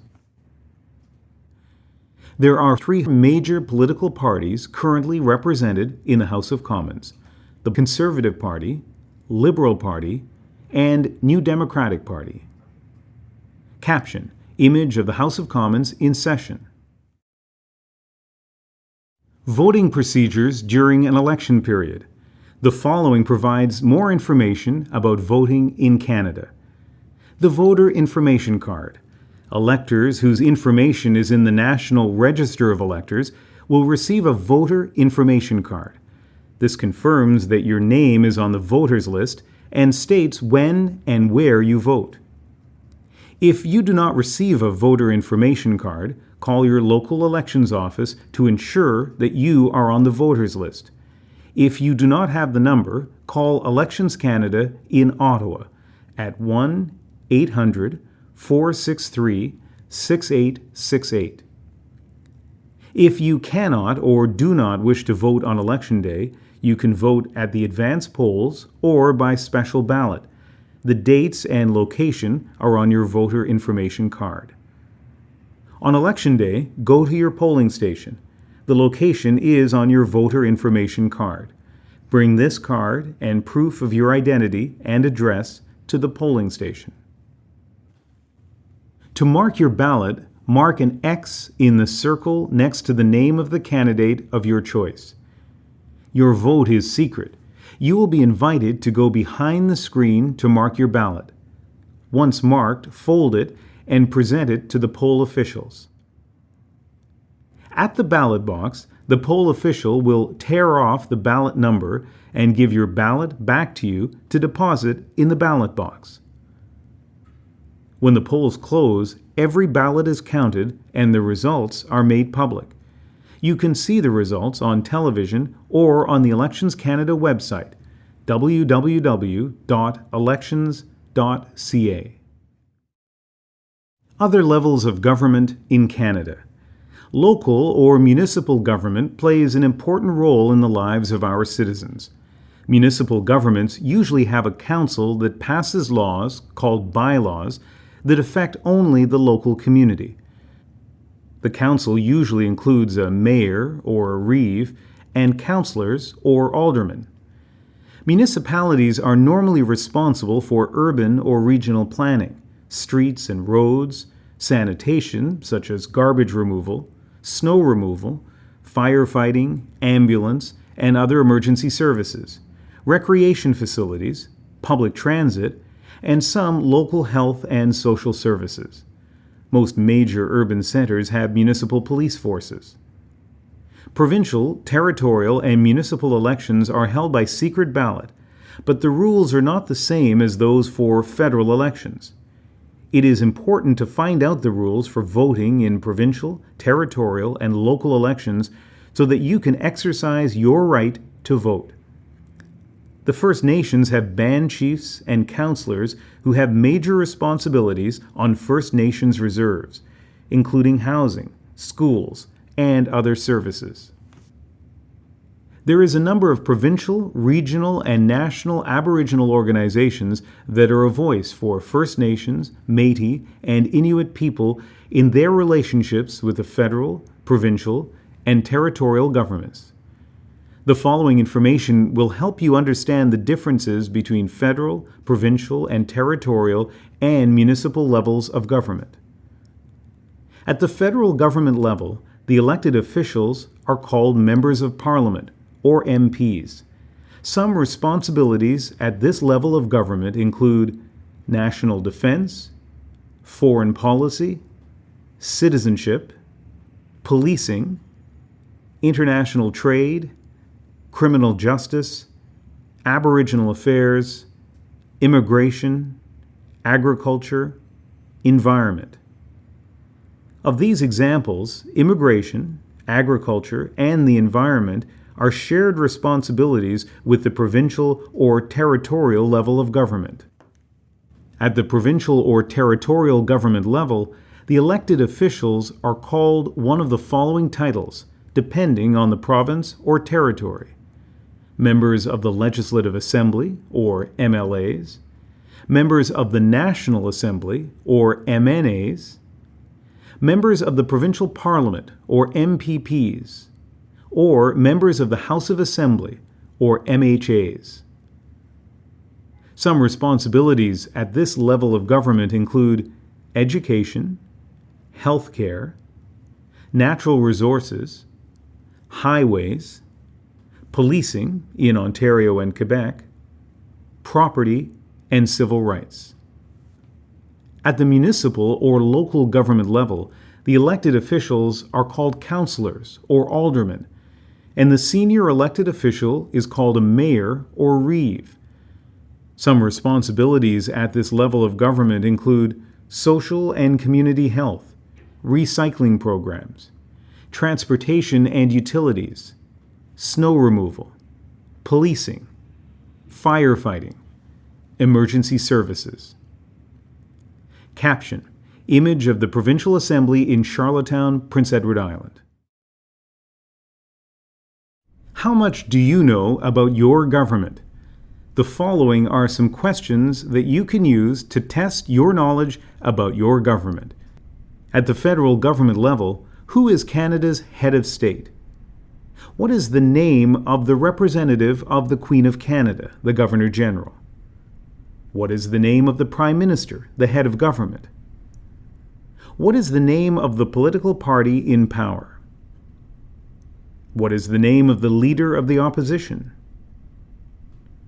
What is the name of the party representing Her Majesty's loyal opposition? What are the names of the other opposition parties and leaders? Who is your Member of Parliament, or MP, in Ottawa? What is your federal electoral district called? At the provincial government level, who is the Lieutenant Governor, the representative of the Queen in your province? Who is your Premier or head of government? What is the name of the provincial party in power? What are the names of the provincial opposition parties and leaders?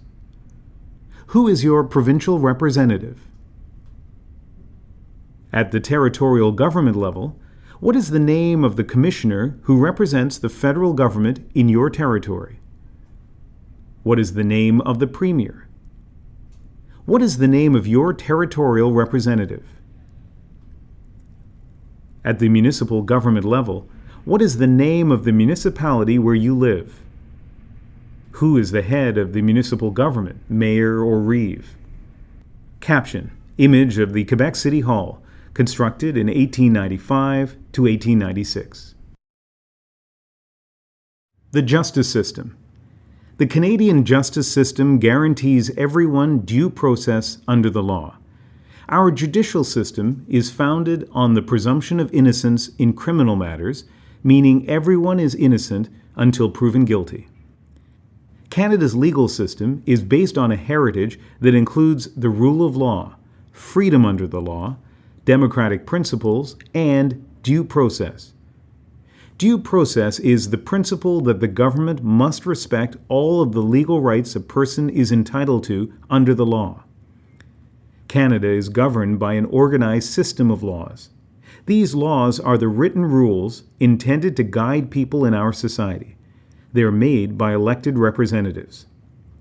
The courts settle disputes and the police enforce the laws.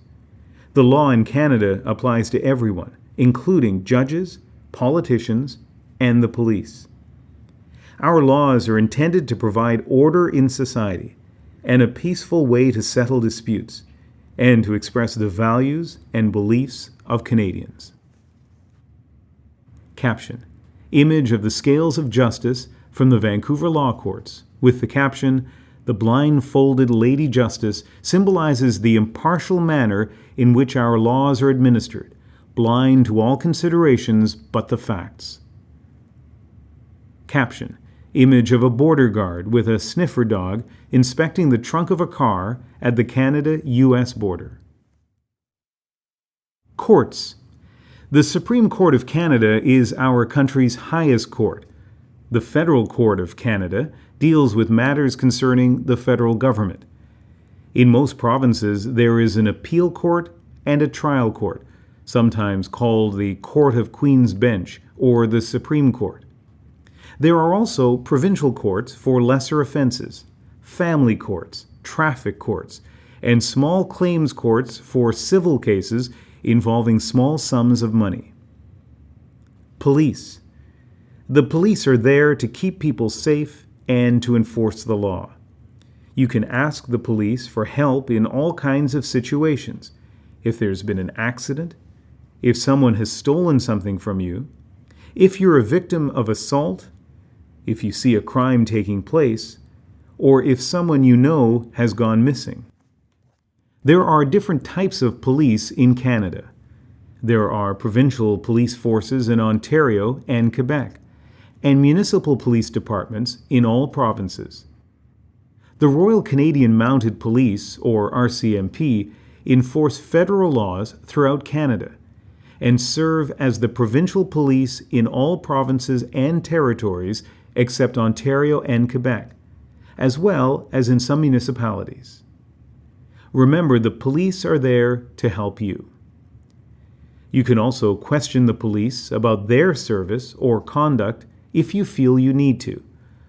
Almost all police forces in Canada have a process by which you can bring your concerns to the police and seek action. Getting legal help. Lawyers can help you with legal problems and act for you in court. If you cannot pay for a lawyer, in most communities there are legal aid services available free of charge or at a low cost. Captions. Image of jury benches. Image of a police constable helping a young boy. Image of a prison with caption, "Prisons have an essential role in punishing criminals and deterring crime." Canadian symbols. Canada has many important symbols, objects, events, and people that have special meaning. Together, they help explain what it means to be Canadian and express our national identity. Important Canadian symbols have been discussed throughout this booklet. The Canadian Crown. The crown has been a symbol of the state in Canada for 400 years. Canada has been a constitutional monarchy in its own right since Confederation in 1867 during Queen Victoria's reign. Queen Elizabeth II, who has been Queen of Canada since 1952, marked her Golden Jubilee in 2002 and celebrates her Diamond Jubilee, or 60 years as sovereign, in 2012. The crown is a symbol of government, including Parliament, the legislatures, the courts, police services, and the Canadian Forces. Caption. Image of the mace of the House of Commons in Ottawa. Flags in Canada. A new Canadian flag was raised for the first time in 1965. The red, white, red pattern comes from the flag of the Royal Military College, Kingston, founded in 1876. Red and white had been colors of France and England since the Middle Ages, and the national colors of Canada since 1921. The Union Jack is our official royal flag. The Canadian red ensign served as the Canadian flag for about 100 years. The provinces and territories also have flags that embody their distinct traditions. Captions. Image of the Canadian flag of 1965. Image of the Canadian red ensign with caption, "The Canadian red ensign served as the national flag for 100 years and has been carried officially by veterans since 2005. The maple leaf. The maple leaf is Canada's best-known symbol. Maple leaves were adopted as a symbol by French Canadians in the 1700s, have appeared on Canadian uniforms and insignia since the 1850s, and are carved into the headstones of our fallen soldiers buried overseas and in Canada. The fleur-de-lis. It is said that the lily flower, fleur-de-lis, was adopted by the French king in the year 496. It became the symbol of French royalty for more than 1,000 years, including the colony of New France. Revived at Confederation, the fleur-de-lis was included in the Canadian red ensign. In 1948, Quebec adopted its own flag, based on the cross and the fleur-de-lis. Coat of arms and motto.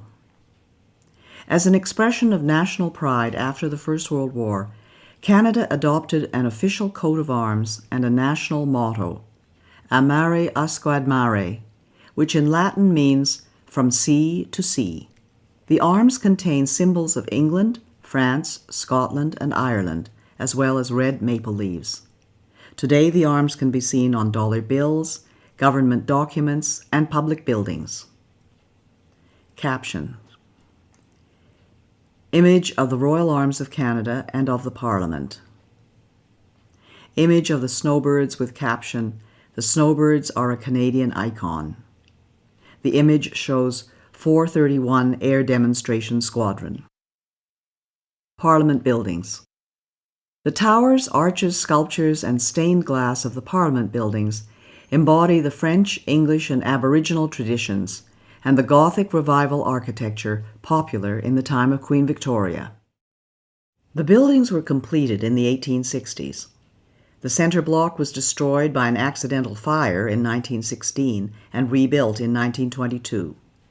The library is the only part of the original building remaining. The Peace Tower was completed in 1927 in memory of the First World War.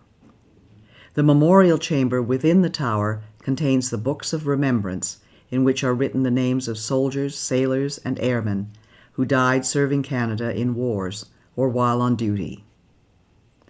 The provincial legislatures are architectural treasures. The Quebec National Assembly is built in the French Second Empire style, while the legislatures of the other provinces are Baroque, Romanesque, and neoclassical, reflecting the Greco-Roman heritage of Western civilization in which democracy originated. Popular sports. Hockey is Canada's most popular spectator sport and is considered to be the national winter sport.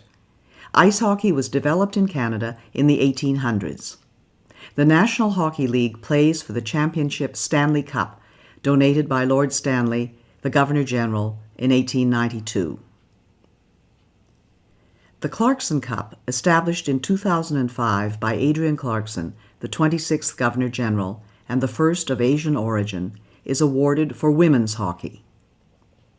Many young Canadians play hockey at school, in a hockey league, or on quiet streets, road hockey or street hockey, and are taken to the hockey rink by their parents. Canadian children have collected hockey cards for generations. Canadian football is the second most popular sport. Curling, an ice game introduced by Scottish pioneers, is popular. Lacrosse, an ancient sport first played by Aboriginals, is the official summer sport. Soccer has the most registered players of any game in Canada. Caption: Image of the Montreal Canadiens, Stanley Cup champions in 1978. The beaver. The beaver was adopted centuries ago as a symbol of the Hudson's Bay Company. It became an emblem of the Saint-Jean-Baptiste Society, a French-Canadian patriotic association, in 1834, and was also adopted by other groups. This industrious rodent can be seen on the 5-cent coin, on the coats of arms of Saskatchewan and Alberta, and of cities such as Montreal and Toronto. Caption: Image of a beaver. Canada's official languages. English and French are the two official languages and are important symbols of identity. English speakers, Anglophones, and French speakers, Francophones, have lived together in partnership and creative tension for more than 300 years. You must have adequate knowledge of English or French to become a Canadian citizen. Adult applicants 55 years of age and over are exempted from this requirement. Parliament passed the Official Languages Act in 1969. It has three main objectives: establish equality between French and English in Parliament, the Government of Canada, and institutions subject to the Act; maintain and develop official language minority communities in Canada; and promote equality of French and English in Canadian society. Caption: Image of the Royal Canadian Mounted Police in Ottawa.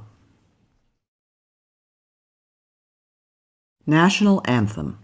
O Canada was proclaimed as the national anthem in 1980. It was first sung in Quebec City in 1880. French and English Canadians sing different words to the national anthem. O Canada, our home and native land, true patriot love in all thy sons command. With glowing hearts we see thee rise, the true north strong and free. From far and wide, O Canada, we stand on guard for thee. God keep our land, glorious and free. O Canada, we stand on guard for thee. O Canada, we stand on guard for thee. O Canada, terre de nos aïeux, ton front est ceint de fleurons glorieux, car ton bras sait porter l'épée, il sait porter la croix. Ton histoire est une épopée des plus brillants exploits, et ta valeur, de foi trompée, protégera nos foyers et nos droits, protégera nos foyers et nos droits. Royal Anthem. The Royal Anthem of Canada, God Save the Queen, or King, can be played or sung on any occasion when Canadians wish to honor the sovereign. God Save the Queen. God save our gracious Queen, long live our noble Queen. God save the Queen. Send her victorious, happy and glorious, long to reign over us. God save the Queen. Dieu protège la reine. Dieu protège la reine de sa main souveraine. Vive la reine, qu'un règne glorieux, long et victorieux, ronde son peuple heureux. Vive la reine. The Order of Canada and other honors. All countries have ways to recognize outstanding citizens. Official awards are called honors, consisting of orders, decorations, and medals. After using British honors for many years, Canada started its own honors system with the Order of Canada in 1967, the centennial of Confederation. If you know of fellow citizens who you think are worthy of recognition, you are welcome to nominate them. Information on nominations for many of these honors can be found at www.gg.ca/document.aspx?ID = 70 $LAN = ENG. Caption. Image of Oscar Peterson with caption, jazz pianist Oscar Peterson receives the Order of Canada from Roland Michener, the 20th Governor-General, in 1973. In the centre are Nora Michener and a portrait of Vincent Massey, the 18th Governor-General. The Victoria Cross. The Victoria Cross, VC, is the highest honour available to Canadians and is awarded for the most conspicuous bravery, a daring or preeminent act of valour or self-sacrifice, or extreme devotion to duty in the presence of the enemy. The VC has been awarded to 96 Canadians since 1854. 6 recipients are included below with their images. Then Lieutenant Alexander Roberts Dunn, born in present-day Toronto, served in the British Army in the charge of the Light Brigade at Balaclava, 1854, in the Crimean War, and was the first Canadian to be awarded the Victoria Cross. Able seaman William Hall of Horton, Nova Scotia, whose parents were American slaves, was the first black man to be awarded the VC for his role in the Siege of Lucknow during the Indian Rebellion of 1857. Corporal Philip Konowal, born in Ukraine, showed exceptional courage in the Battle of Hill 70 in 1917 and became the first member of the Canadian Corps not born in the British Empire to be awarded the VC. Flying ace Captain Billy Bishop, born in Owen Sound, Ontario, earned the VC in the Royal Flying Corps during the First World War and was later an honorary Air Marshal of the Royal Canadian Air Force. Captain Paul Triquet of Cabano, Quebec, earned the VC leading his men and a handful of tanks in the attack on Casa Berardi in Italy in 1943 during the Second World War, and was later a brigadier. Lieutenant Robert Hampton Gray, a Navy pilot born in Trail, BC, was killed while bombing and sinking a Japanese warship in August 1945, a few days before the end of the Second World War, and was the last Canadian to receive the VC to date. National public holidays and other important dates. The following are some national holidays and important dates in Canada. New Year's Day is January 1st. Sir John A. Macdonald Day is January 11th. Good Friday is the Friday immediately preceding Easter Sunday. Easter Monday is the Monday immediately following Easter Sunday. Vimy Day is April 9th. Victoria Day is the Monday preceding May 25th, which is the Sovereign's birthday. Fête Nationale is a holiday celebrated in Quebec on June 24th, which is the feast of St. John the Baptist. Canada Day is July 1st. Labor Day is the first Monday of September. Thanksgiving Day is the second Monday of October. Remembrance Day is November 11th. Sir Wilfrid Laurier Day is November 20th. Christmas Day is December 25th. Boxing Day is December 26th. Canada's economy, a trading nation. Canada has always been a trading nation, and commerce remains the engine of economic growth. As Canadians, we could not maintain our standard of living without engaging in trade with other nations.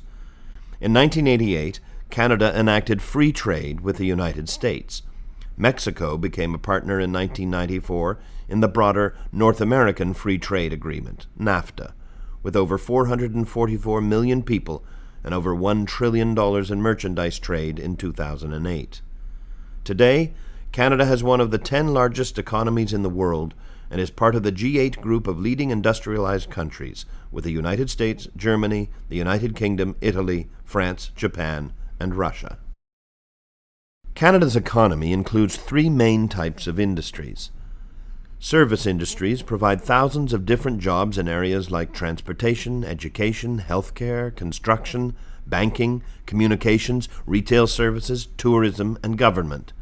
More than 75% of working Canadians now have jobs in service industries.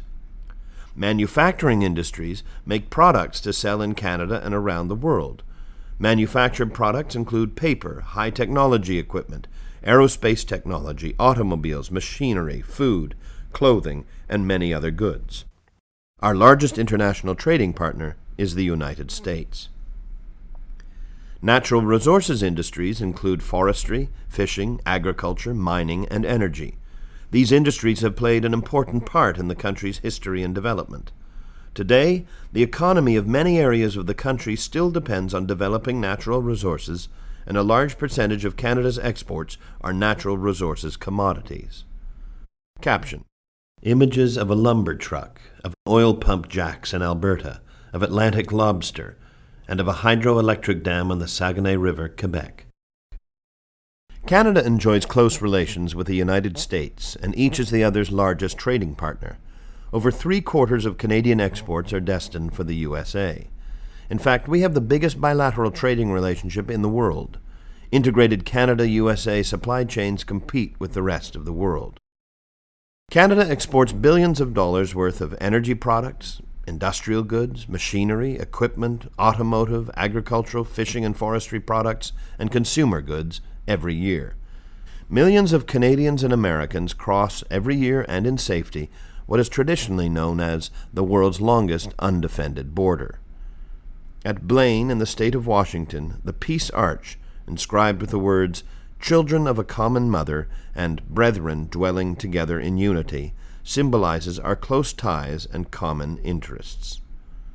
Caption: Images of a car assembly plant in Oakville, Ontario, of the Port of Vancouver, of a research laboratory, of RIM's BlackBerry device, and of ice wine grapes in the Niagara region in Ontario. Canada's regions. Canada is the second largest country on Earth, with 10 million square kilometers. 3 oceans line Canada's frontiers: the Pacific Ocean in the west, the Atlantic Ocean in the east, and the Arctic Ocean to the north. Along the southern edge of Canada lies the Canada-United States boundary.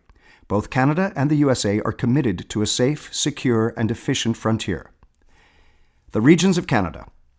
Canada includes many different geographical areas and 5 distinct regions, which are the Atlantic Provinces, Central Canada, the Prairie Provinces, the West Coast, and the Northern Territories. The national capital.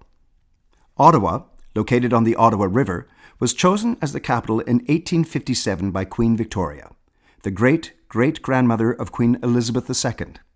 Today, it is Canada's 4th largest metropolitan area.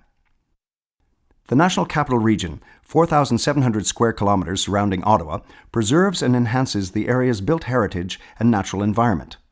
Caption: Image of the Ottawa's Rideau Canal with caption: Ottawa's Rideau Canal, once a military waterway, is now a tourist attraction and winter skateway. Provinces and territories. Canada has 10 provinces and 3 territories. Each province and territory has its own capital city. You should know the capital of your province or territory as well as that of Canada. Population. Canada has a population of about 34 million people. While the majority live in cities, Canadians also live in small towns, rural areas, and everywhere in between. Caption: Images of the Banff National Park in Alberta and of Peggy's Cove Harbour in Nova Scotia. The following list identifies the capital cities in each province and territory. In the Atlantic provinces, St. John's is the capital of Newfoundland and Labrador. Charlottetown is the capital of Prince Edward Island. Halifax is the capital of Nova Scotia, and Fredericton is the capital of New Brunswick. In central Canada, Quebec City is the capital of Quebec. Toronto is the capital of Ontario. In the Prairie provinces, Winnipeg is the capital of Manitoba, Regina is the capital of Saskatchewan, and Edmonton is the capital of Alberta. On the west coast, Victoria is the capital of British Columbia. In the Northern Territories, Iqaluit is the capital of Nunavut. Yellowknife is the capital of the Northwest Territories, and Whitehorse is the capital of the Yukon Territory. The Atlantic Provinces. Atlantic Canada's coasts and natural resources, including fishing, farming, forestry, and mining, have made these provinces an important part of Canada's history and development. The Atlantic Ocean brings cool winters and cool, humid summers. Newfoundland and Labrador. Newfoundland and Labrador is the most easterly point in North America and has its own time zone. In addition to its natural beauty, the province has a unique heritage linked to the sea. The oldest colony of the British Empire and a strategic prize in Canada's early history, the province has long been known for its fisheries, coastal fishing villages, and distinct culture. Today, offshore oil and gas extraction contributes a substantial part of the economy. Labrador also has immense hydroelectric resources. Prince Edward Island. Prince Edward Island, PEI, is the smallest province, known for its beaches, red soil, and agriculture, especially potatoes. PEI is the birthplace of Confederation, connected to mainland Canada by one of the longest continuous multi-span bridges in the world, the Confederation Bridge. Anne of Green Gables, set in PEI by Lucy Maud Montgomery, is a much-loved story about the adventures of a little red-headed orphan girl. Nova Scotia. Nova Scotia is the most populous Atlantic province, with a rich history as the gateway to Canada. Known for the world's highest tides in the Bay of Fundy, the province's identity is linked to shipbuilding, fisheries, and shipping. As Canada's largest east coast port, deep water and ice-free, the capital, Halifax, has played an important role in Atlantic trade and defence and is home to Canada's largest naval base. Nova Scotia has a long history of coal mining, forestry, and agriculture. Today, there is also offshore oil and gas exploration. The province's Celtic and Gaelic traditions sustain a vibrant culture. Nova Scotia is home to over 700 annual festivals, including the spectacular military tattoo in Halifax. New Brunswick. Situated in the Appalachian Range, the province was founded by the United Empire Loyalists and has the second largest river system on North America's Atlantic coastline, the St. John River System. Forestry, agriculture, fisheries, mining, food processing, and tourism are the principal industries. St. John is the largest city, port, and manufacturing centre. Moncton is the principal Francophone Acadian centre, and Fredericton the historic capital. New Brunswick is the only officially bilingual province, and about one-third of the population lives and works in French. The province's pioneer Loyalist and French cultural heritage and history come alive in street festivals and traditional music. Central Canada. More than half the people in Canada live in cities and towns near the Great Lakes and the St. Lawrence River in southern Quebec and Ontario, known as Central Canada, and the industrial and manufacturing heartland. Southern Ontario and Quebec have cold winters and warm, humid summers. Together, Ontario and Quebec produce more than 3/4 of all Canadian manufactured goods. Quebec. Nearly 8 million people live in Quebec, the vast majority along or near the St. Lawrence River. More than 3/4 speak French as their first language. The resources of the Canadian Shield have helped Quebec to develop important industries, including forestry, energy, and mining. Quebec is Canada's main producer of pulp and paper. The province's huge supply of fresh water has made it Canada's largest producer of hydroelectricity. Quebecers are leaders in cutting-edge industries such as pharmaceuticals and aeronautics. Quebec films, music, literary works, and food have international stature, especially in La Francophonie, an association of French-speaking nations.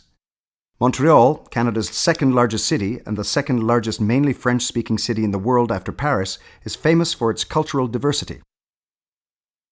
Ontario. At more than 12 million, the people of Ontario make up more than one-third of Canadians. The large and culturally diverse population, natural resources, and strategic location contribute to a vital economy. Toronto is the largest city in Canada and the country's main financial centre. Many people work in the service or manufacturing industries, which produce a large percentage of Canada's exports. The Niagara region is known for its vineyards, wines, and fruit crops. Ontario farmers raise dairy and beef cattle, poultry, and vegetable and grain crops. Founded by United Empire Loyalists, Ontario also has the largest French-speaking population outside of Quebec, with a proud history of preserving their language and culture. There are 5 Great Lakes located between Ontario and the United States: Lake Ontario, Lake Erie, Lake Huron, Lake Michigan in the USA, and Lake Superior, the largest freshwater lake in the world. Prairie provinces. Manitoba, Saskatchewan, and Alberta are the prairie provinces, rich in energy resources and some of the most fertile farmland in the world. The region is mostly dry with cold winters and hot summers. Manitoba. Manitoba's economy is based on agriculture, mining, and hydroelectric power generation. The province's most populous city is Winnipeg, whose exchange district includes the most famous street intersection in Canada, Portage and Main. Winnipeg's French Quarter, Saint-Boniface has Western Canada's largest Francophone community at 45,000 people. Manitoba is also an important centre of Ukrainian culture, with 14% reporting Ukrainian origins, and the largest Aboriginal population of any province at over 15%. Saskatchewan.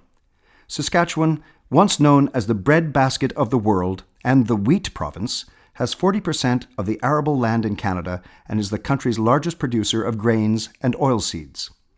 It also boasts the world's richest deposits of uranium and potash used in fertilizer and produces oil and natural gas.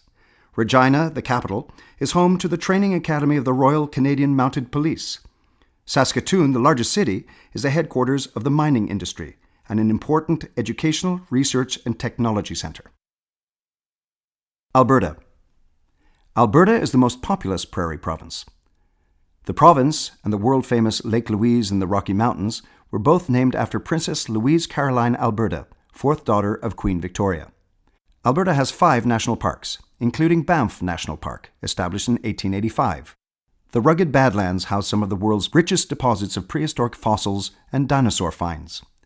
Alberta is the largest producer of oil and gas, and the oil sands in the north are being developed as a major energy source. Alberta is also renowned for agriculture, especially for the vast cattle ranches that make Canada one of the world's major beef producers. The West Coast. British Columbia is known for its majestic mountains and as Canada's Pacific Gateway. The Port of Vancouver, Canada's largest and busiest, handles billions of dollars in goods traded around the world. Warm air streams from the Pacific Ocean gives the BC coast a temperate climate. British Columbia. British Columbia, or BC, on the Pacific coast, is Canada's westernmost province, with a population of 4 million. The Port of Vancouver is our gateway to the Asia-Pacific. About 1/2 of all the goods produced in BC are forestry products, including lumber, newsprint, and pulp and paper products, the most valuable forestry industry in Canada. BC is also known for mining, fishing, and the fruit orchards and wine industry of the Okanagan Valley. BC has the most extensive park system in Canada, with approximately 600 provincial parks. The province's large Asian communities have made Chinese and Punjabi the most spoken languages in the cities after English. The capital, Victoria, is a tourist centre and headquarters of the Navy's Pacific Fleet. The Northern Territories. The Northwest Territories, Nunavut, and Yukon contain 1/3 of Canada's landmass but have a population of only 100,000 people. There are gold, lead, copper, diamond, and zinc mines. Oil and gas deposits are being developed. The North is often referred to as the land of the midnight sun because at the height of summer, daylight can last up to 24 hours. In the winter, the sun disappears and darkness sets in for 3 months. The Northern Territories have long, cold winters and short, cool summers. Much of the North is made up of tundra, the vast rocky Arctic plain. Because of the cold Arctic climate, there are no trees on the tundra and the soil is permanently frozen. Some continue to earn a living by hunting, fishing, and trapping. Inuit art is sold throughout Canada and around the world. Yukon. Thousands of miners came to the Yukon during the gold rush of the 1890s. As celebrated in the poetry of Robert W. Service, mining remains a significant part of the economy. The White Pass and Yukon Railway opened from Skagway in neighboring Alaska to the territorial capital, Whitehorse, in 1900, and provides a spectacular tourist excursion across precipitous passes and bridges. Yukon holds the record for the coldest temperature ever recorded in Canada, minus 63 degrees Celsius. Caption. Images of Mount Logan and Sir William Logan with caption. Mount Logan, located in the Yukon, is the highest mountain in Canada. It is named in honor of Sir William Logan, a world-famous geologist, born in Montreal in 1798 to Scottish immigrant parents. Logan founded and directed the Geological Survey of Canada from 1842 to 1869 and is considered one of Canada's greatest scientists. Northwest Territories. The Northwest Territories, NWT, were originally made up in 1870 from Rupert's Land and the Northwestern Territory. The capital, Yellowknife, with a population of 20,000, is called the Diamond Capital of North America. More than half the population is Aboriginal, Dene, Inuit, and Métis. The Mackenzie River, at 4,200 kilometers, is the second longest river system in North America after the Mississippi and drains an area of 1.8 million square kilometers. Nunavut. Nunavut, meaning our land in Inuktitut, was established in 1999 from the eastern part of the Northwest Territories, including all of the former district of Keewatin. The capital is Iqaluit, formerly Frobisher Bay, named after the English explorer Martin Frobisher, who penetrated the uncharted Arctic for Queen Elizabeth I in 1576. The 19-member Legislative Assembly chooses a premier and ministers by consensus. The population is about 85% Inuit, and Inuktitut is an official language and the first language in schools. Captions. Image of an Inuit boy in Nunavut. Image of a caribou with caption. The caribou, also called reindeer, is a popular game for hunters and a symbol of Canada's north. The Canadian Rangers. Canada's vast north brings security and sovereignty challenges. Dealing with harsh weather conditions in an isolated region, the Canadian Rangers, part of the Canadian Forces Reserves, militia, play a key role. Drawing on Indigenous knowledge and experience, the Rangers travel by snowmobile in the winter and all-terrain vehicles in the summer from Resolute to the magnetic North Pole and keep the flag flying in Canada's Arctic. Study questions. One of the basic requirements of citizenship is to demonstrate that you have adequate knowledge of Canada. The citizenship test is used to assess your knowledge of Canada and the rights and responsibilities of being a citizen in Canada. All the citizenship test questions are based on information provided in this study guide. You will be asked about facts and ideas presented in the guide. The following questions are similar to the questions that are found on the citizenship test. Use these questions to prepare for your test. All the answers can be found in this study guide. What are the 3 responsibilities of citizenship? A. Being loyal to Canada, recycling newspapers, serving in the Navy, Army, or Air Force. B. Obeying the law, taking responsibility for oneself and one's family, serving on a jury. C. Learning both official languages, voting in elections, belonging to a union. D. Buying Canadian products, owning your own business, using less water. The correct answer is B. Obeying the law, taking responsibility for oneself and one's family, serving on a jury. What is the meaning of the Remembrance Day poppy? A. To remember our sovereign, Queen Elizabeth II. B. To celebrate Confederation. C. To honor prime ministers who have died. D. To remember the sacrifice of Canadians who have served or died in wars up to the present day. The correct answer is D. To remember the sacrifice of Canadians who have served or died in wars up to the present day. 3. How are members of Parliament chosen? A. They are appointed by the United Nations. B. They are chosen by the provincial premiers. C. They are elected by voters in their local constituency or riding.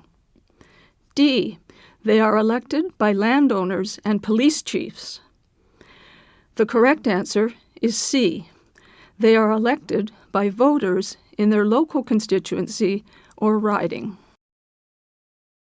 Other study questions. The following are some other study questions that you can use to prepare for the citizenship test.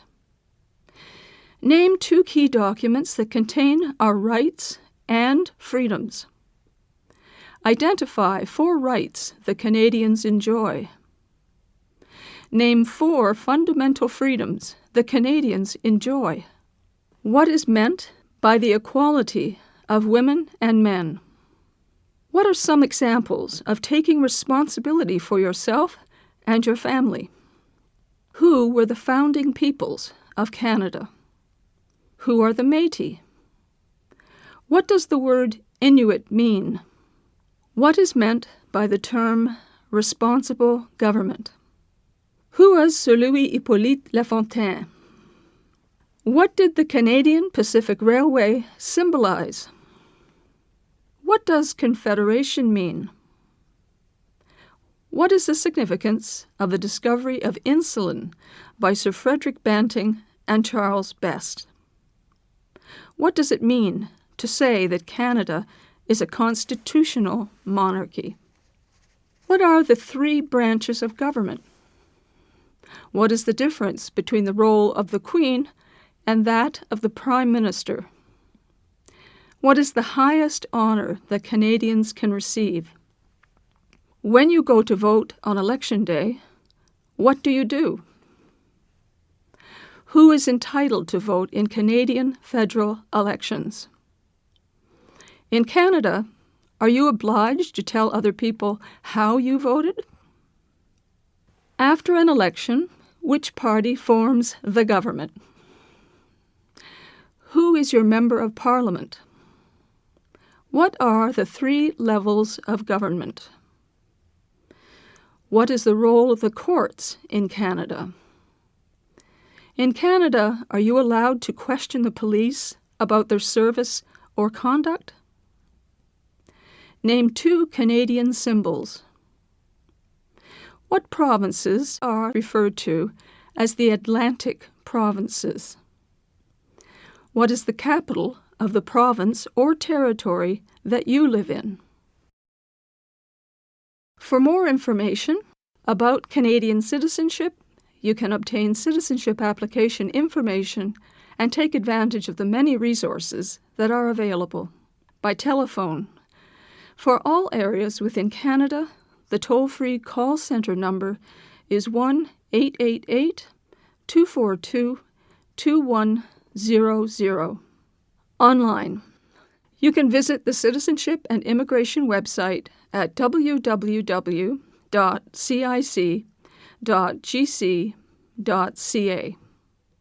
Discover Canada can be downloaded from this website. Citizenship classes. To obtain more information about citizenship classes, contact schools and colleges in your area. Go to your local library or community center.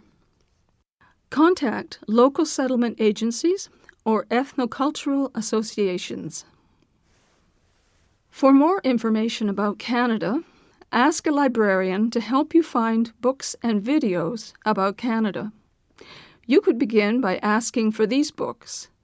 The Canada Yearbook, published by Statistics Canada. Canada, a Portrait, published by Statistics Canada.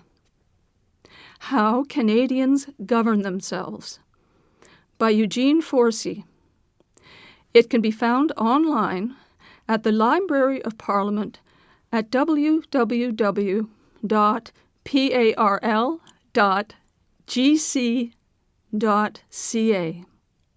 The Canadian Encyclopedia, including the Youth Encyclopedia of Canada, www.thecanadianencyclopedia.com.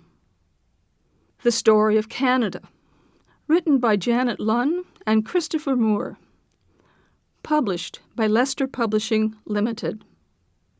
Symbols of Canada, published by Canadian Heritage. A Crown of Maples, published by Canadian Heritage. Canada, A People's History, Canadian Broadcasting Corporation. Canada's History, published by Canada's National History Society.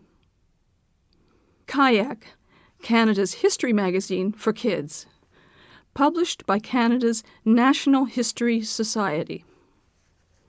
For more information about federal programs and services, you can obtain information about Canada by telephone or on the Internet. By telephone, call toll-free 1-800-O-CANADA, 1-800-622-6232, or 1-800-465-7735 TTY. Internet. The Government of Canada website contains information about many government programs and services. It can be found at www.canada.gc.ca. The following are other websites of interest that provide information on topics found in this guide. Websites about Canada. The Crown and Governor-General, www.gg.ca. Canadian Heritage, www.pch.gc.ca.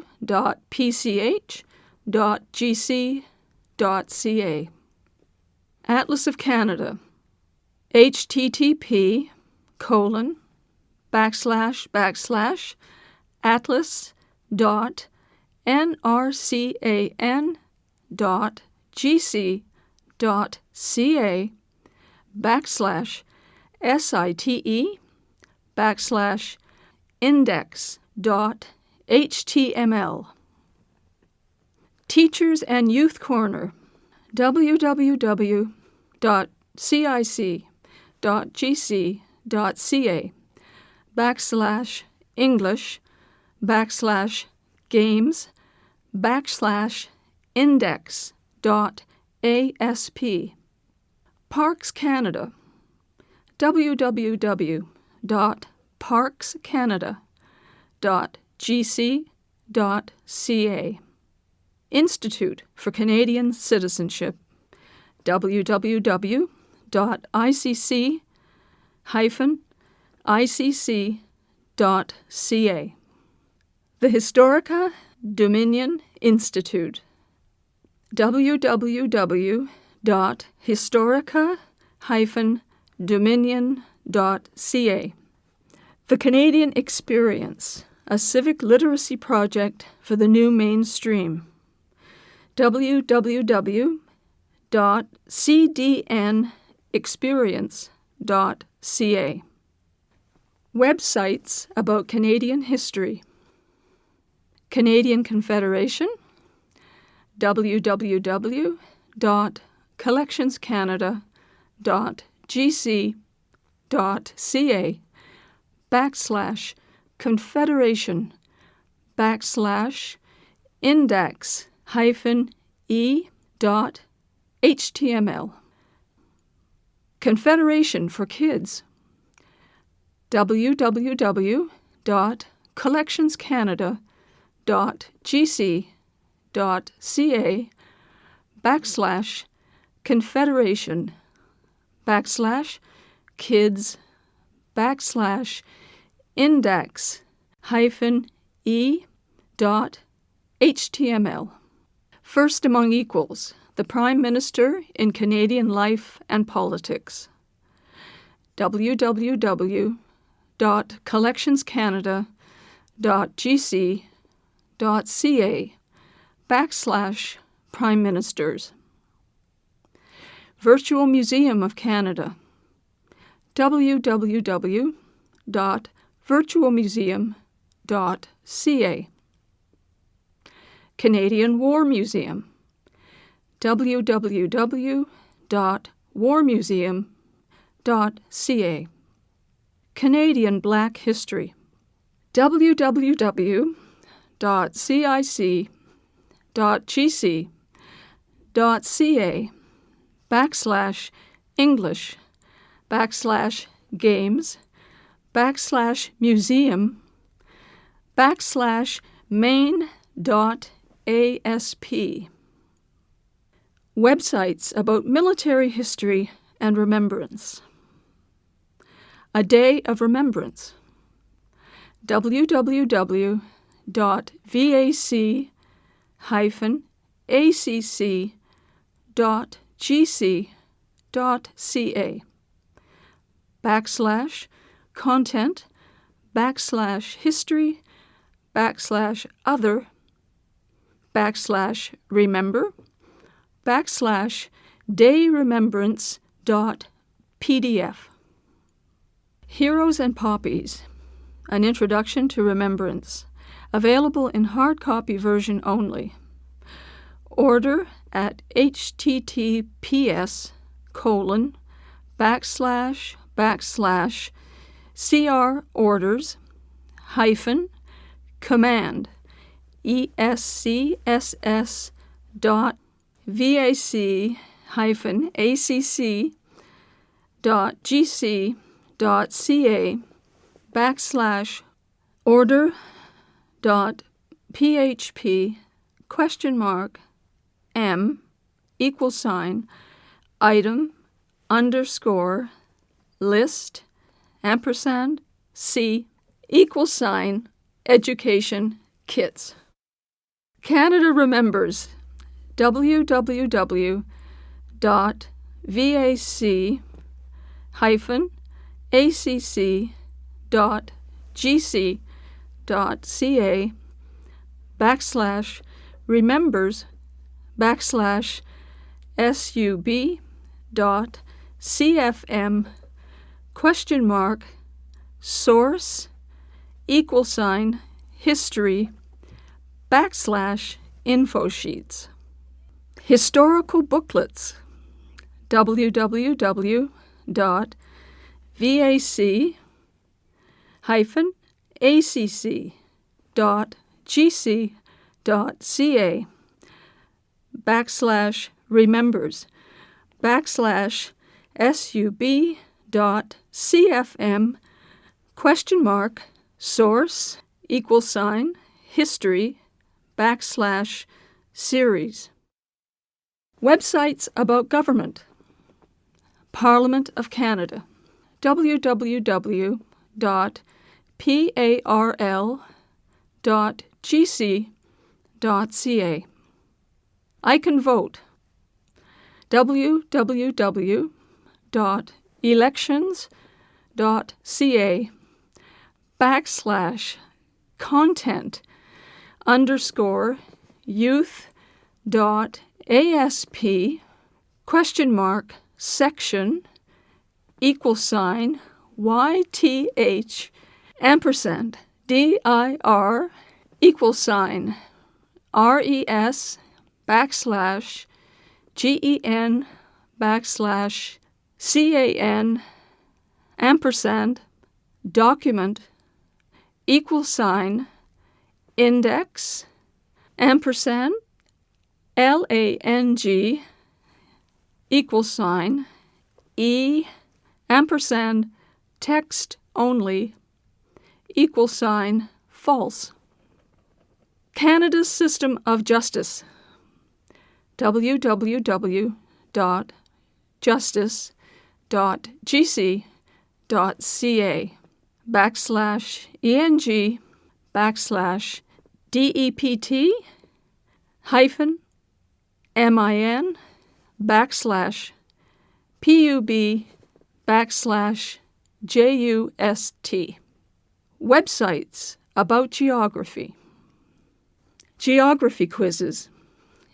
http://atlas.nrcan.gc.ca /site/English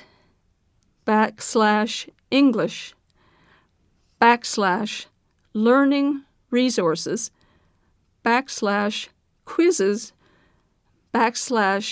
/index.html.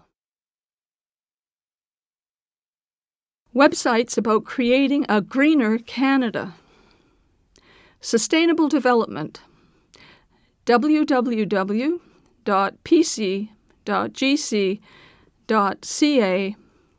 /docs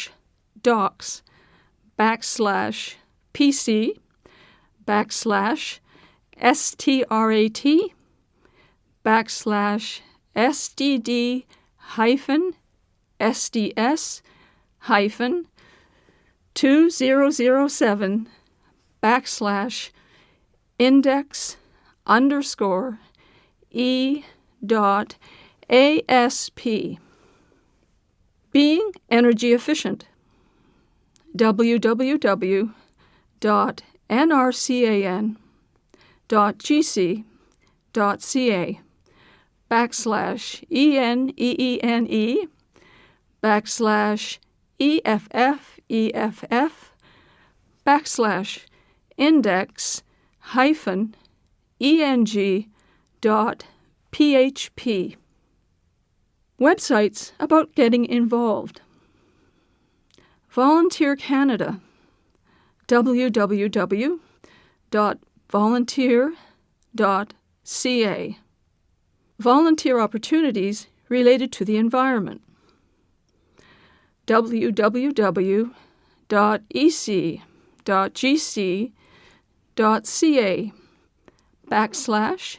/education /default.asp $lang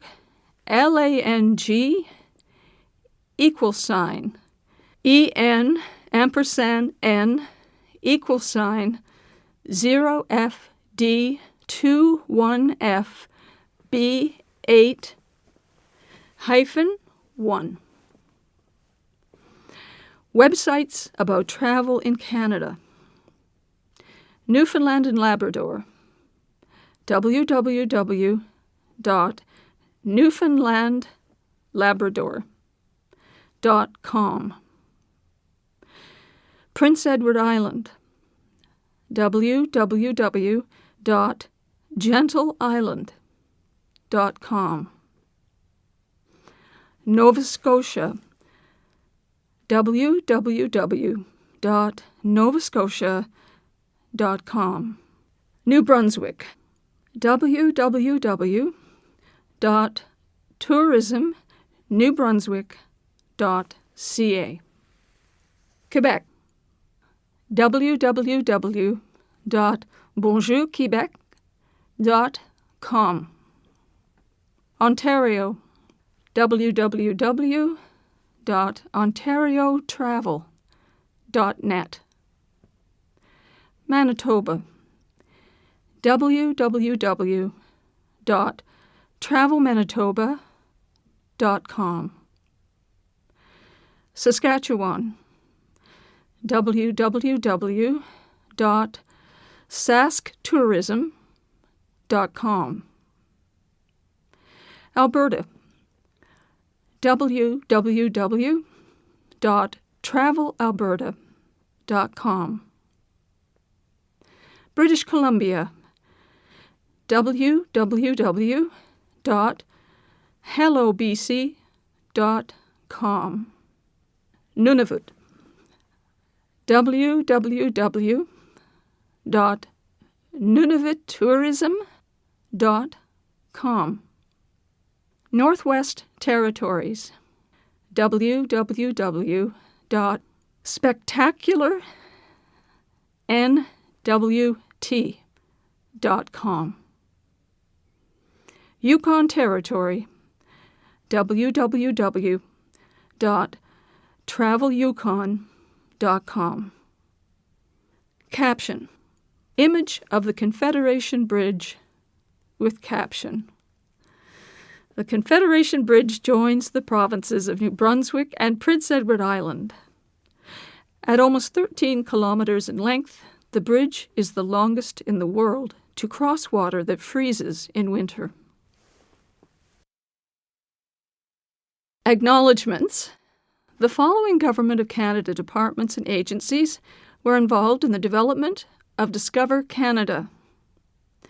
Canadian Heritage, Canadian Human Rights Commission, Citizenship and Immigration Canada, Office of the Commissioner of Official Languages, Elections Canada, Environment Canada, Indian and Northern Affairs Canada, Industry Canada, Justice Canada, Library and Archives Canada, Library of Parliament, Natural Resources Canada, Parks Canada, Veterans Affairs Canada. The following organizations were involved in the development of Discover Canada: Canada's National History Society, Fédération de communautés francophones et acadiennes du Canada, FCFA. The Historica Dominion Institute, Institute for Canadian Citizenship.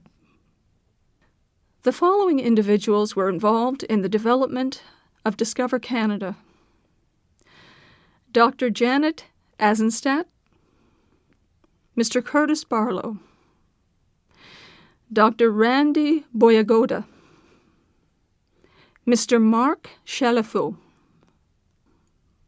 General Jean de Castellan, the Right Honourable Adrian Clarkson, Mr. Andrew Cohen, Mr. Alex Colville, Ms. Anne Dadson, Dr. Xavier Gelina, Dr. Jack Granatstein, Mr. Rudyard Griffiths, Dr. Linda Haverstock, Dr. Peter Henshaw, Dr. D. Michael Jackson, Senator Serge Joel, Dr. Margaret McMillan, Dr. Christopher McCreary, Mr. James Marsh,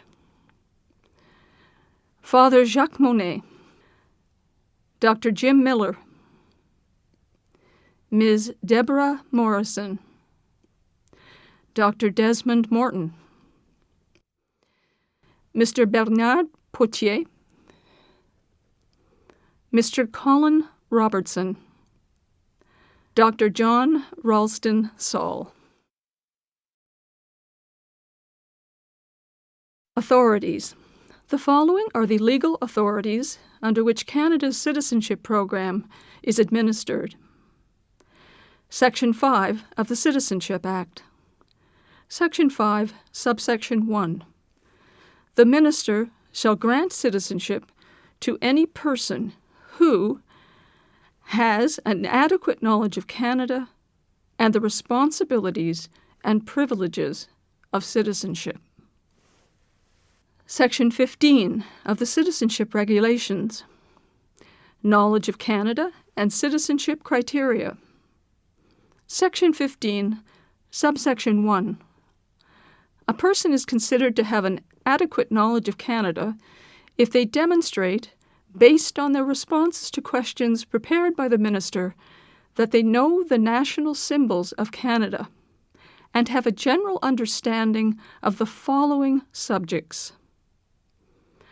A. The chief characteristics of Canadian political and military history. B. The chief characteristics of Canadian social and cultural history. C. The chief characteristics of Canadian physical and political geography. D. The chief characteristics of the Canadian system of government as a constitutional monarchy. And E. Characteristics of Canada other than those referred to in paragraphs A to D. Section 15, subsection 2. A person is considered to have an adequate knowledge of the responsibilities and privileges of citizenship if they demonstrate, based on the responses to questions prepared by the Minister, that they have a general understanding of the following subjects. A. Participation in the Canadian democratic process. B. Participation in Canadian society, including volunteerism, respect for the environment, and the protection of Canada's natural, cultural, and architectural heritage. C. Respect for the rights, freedoms, and obligations set out in the laws of Canada. And D. The responsibilities and privileges of citizenship other than those referred to in paragraphs A to C. Memorable quotes.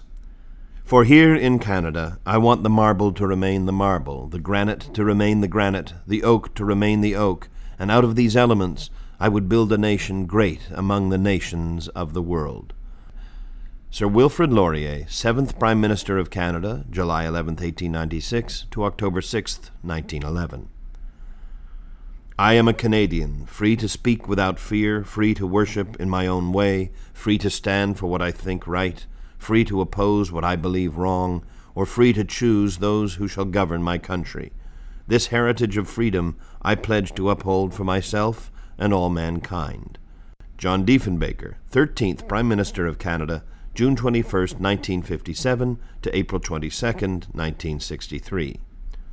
These quotes do not need to be learned for the citizenship test.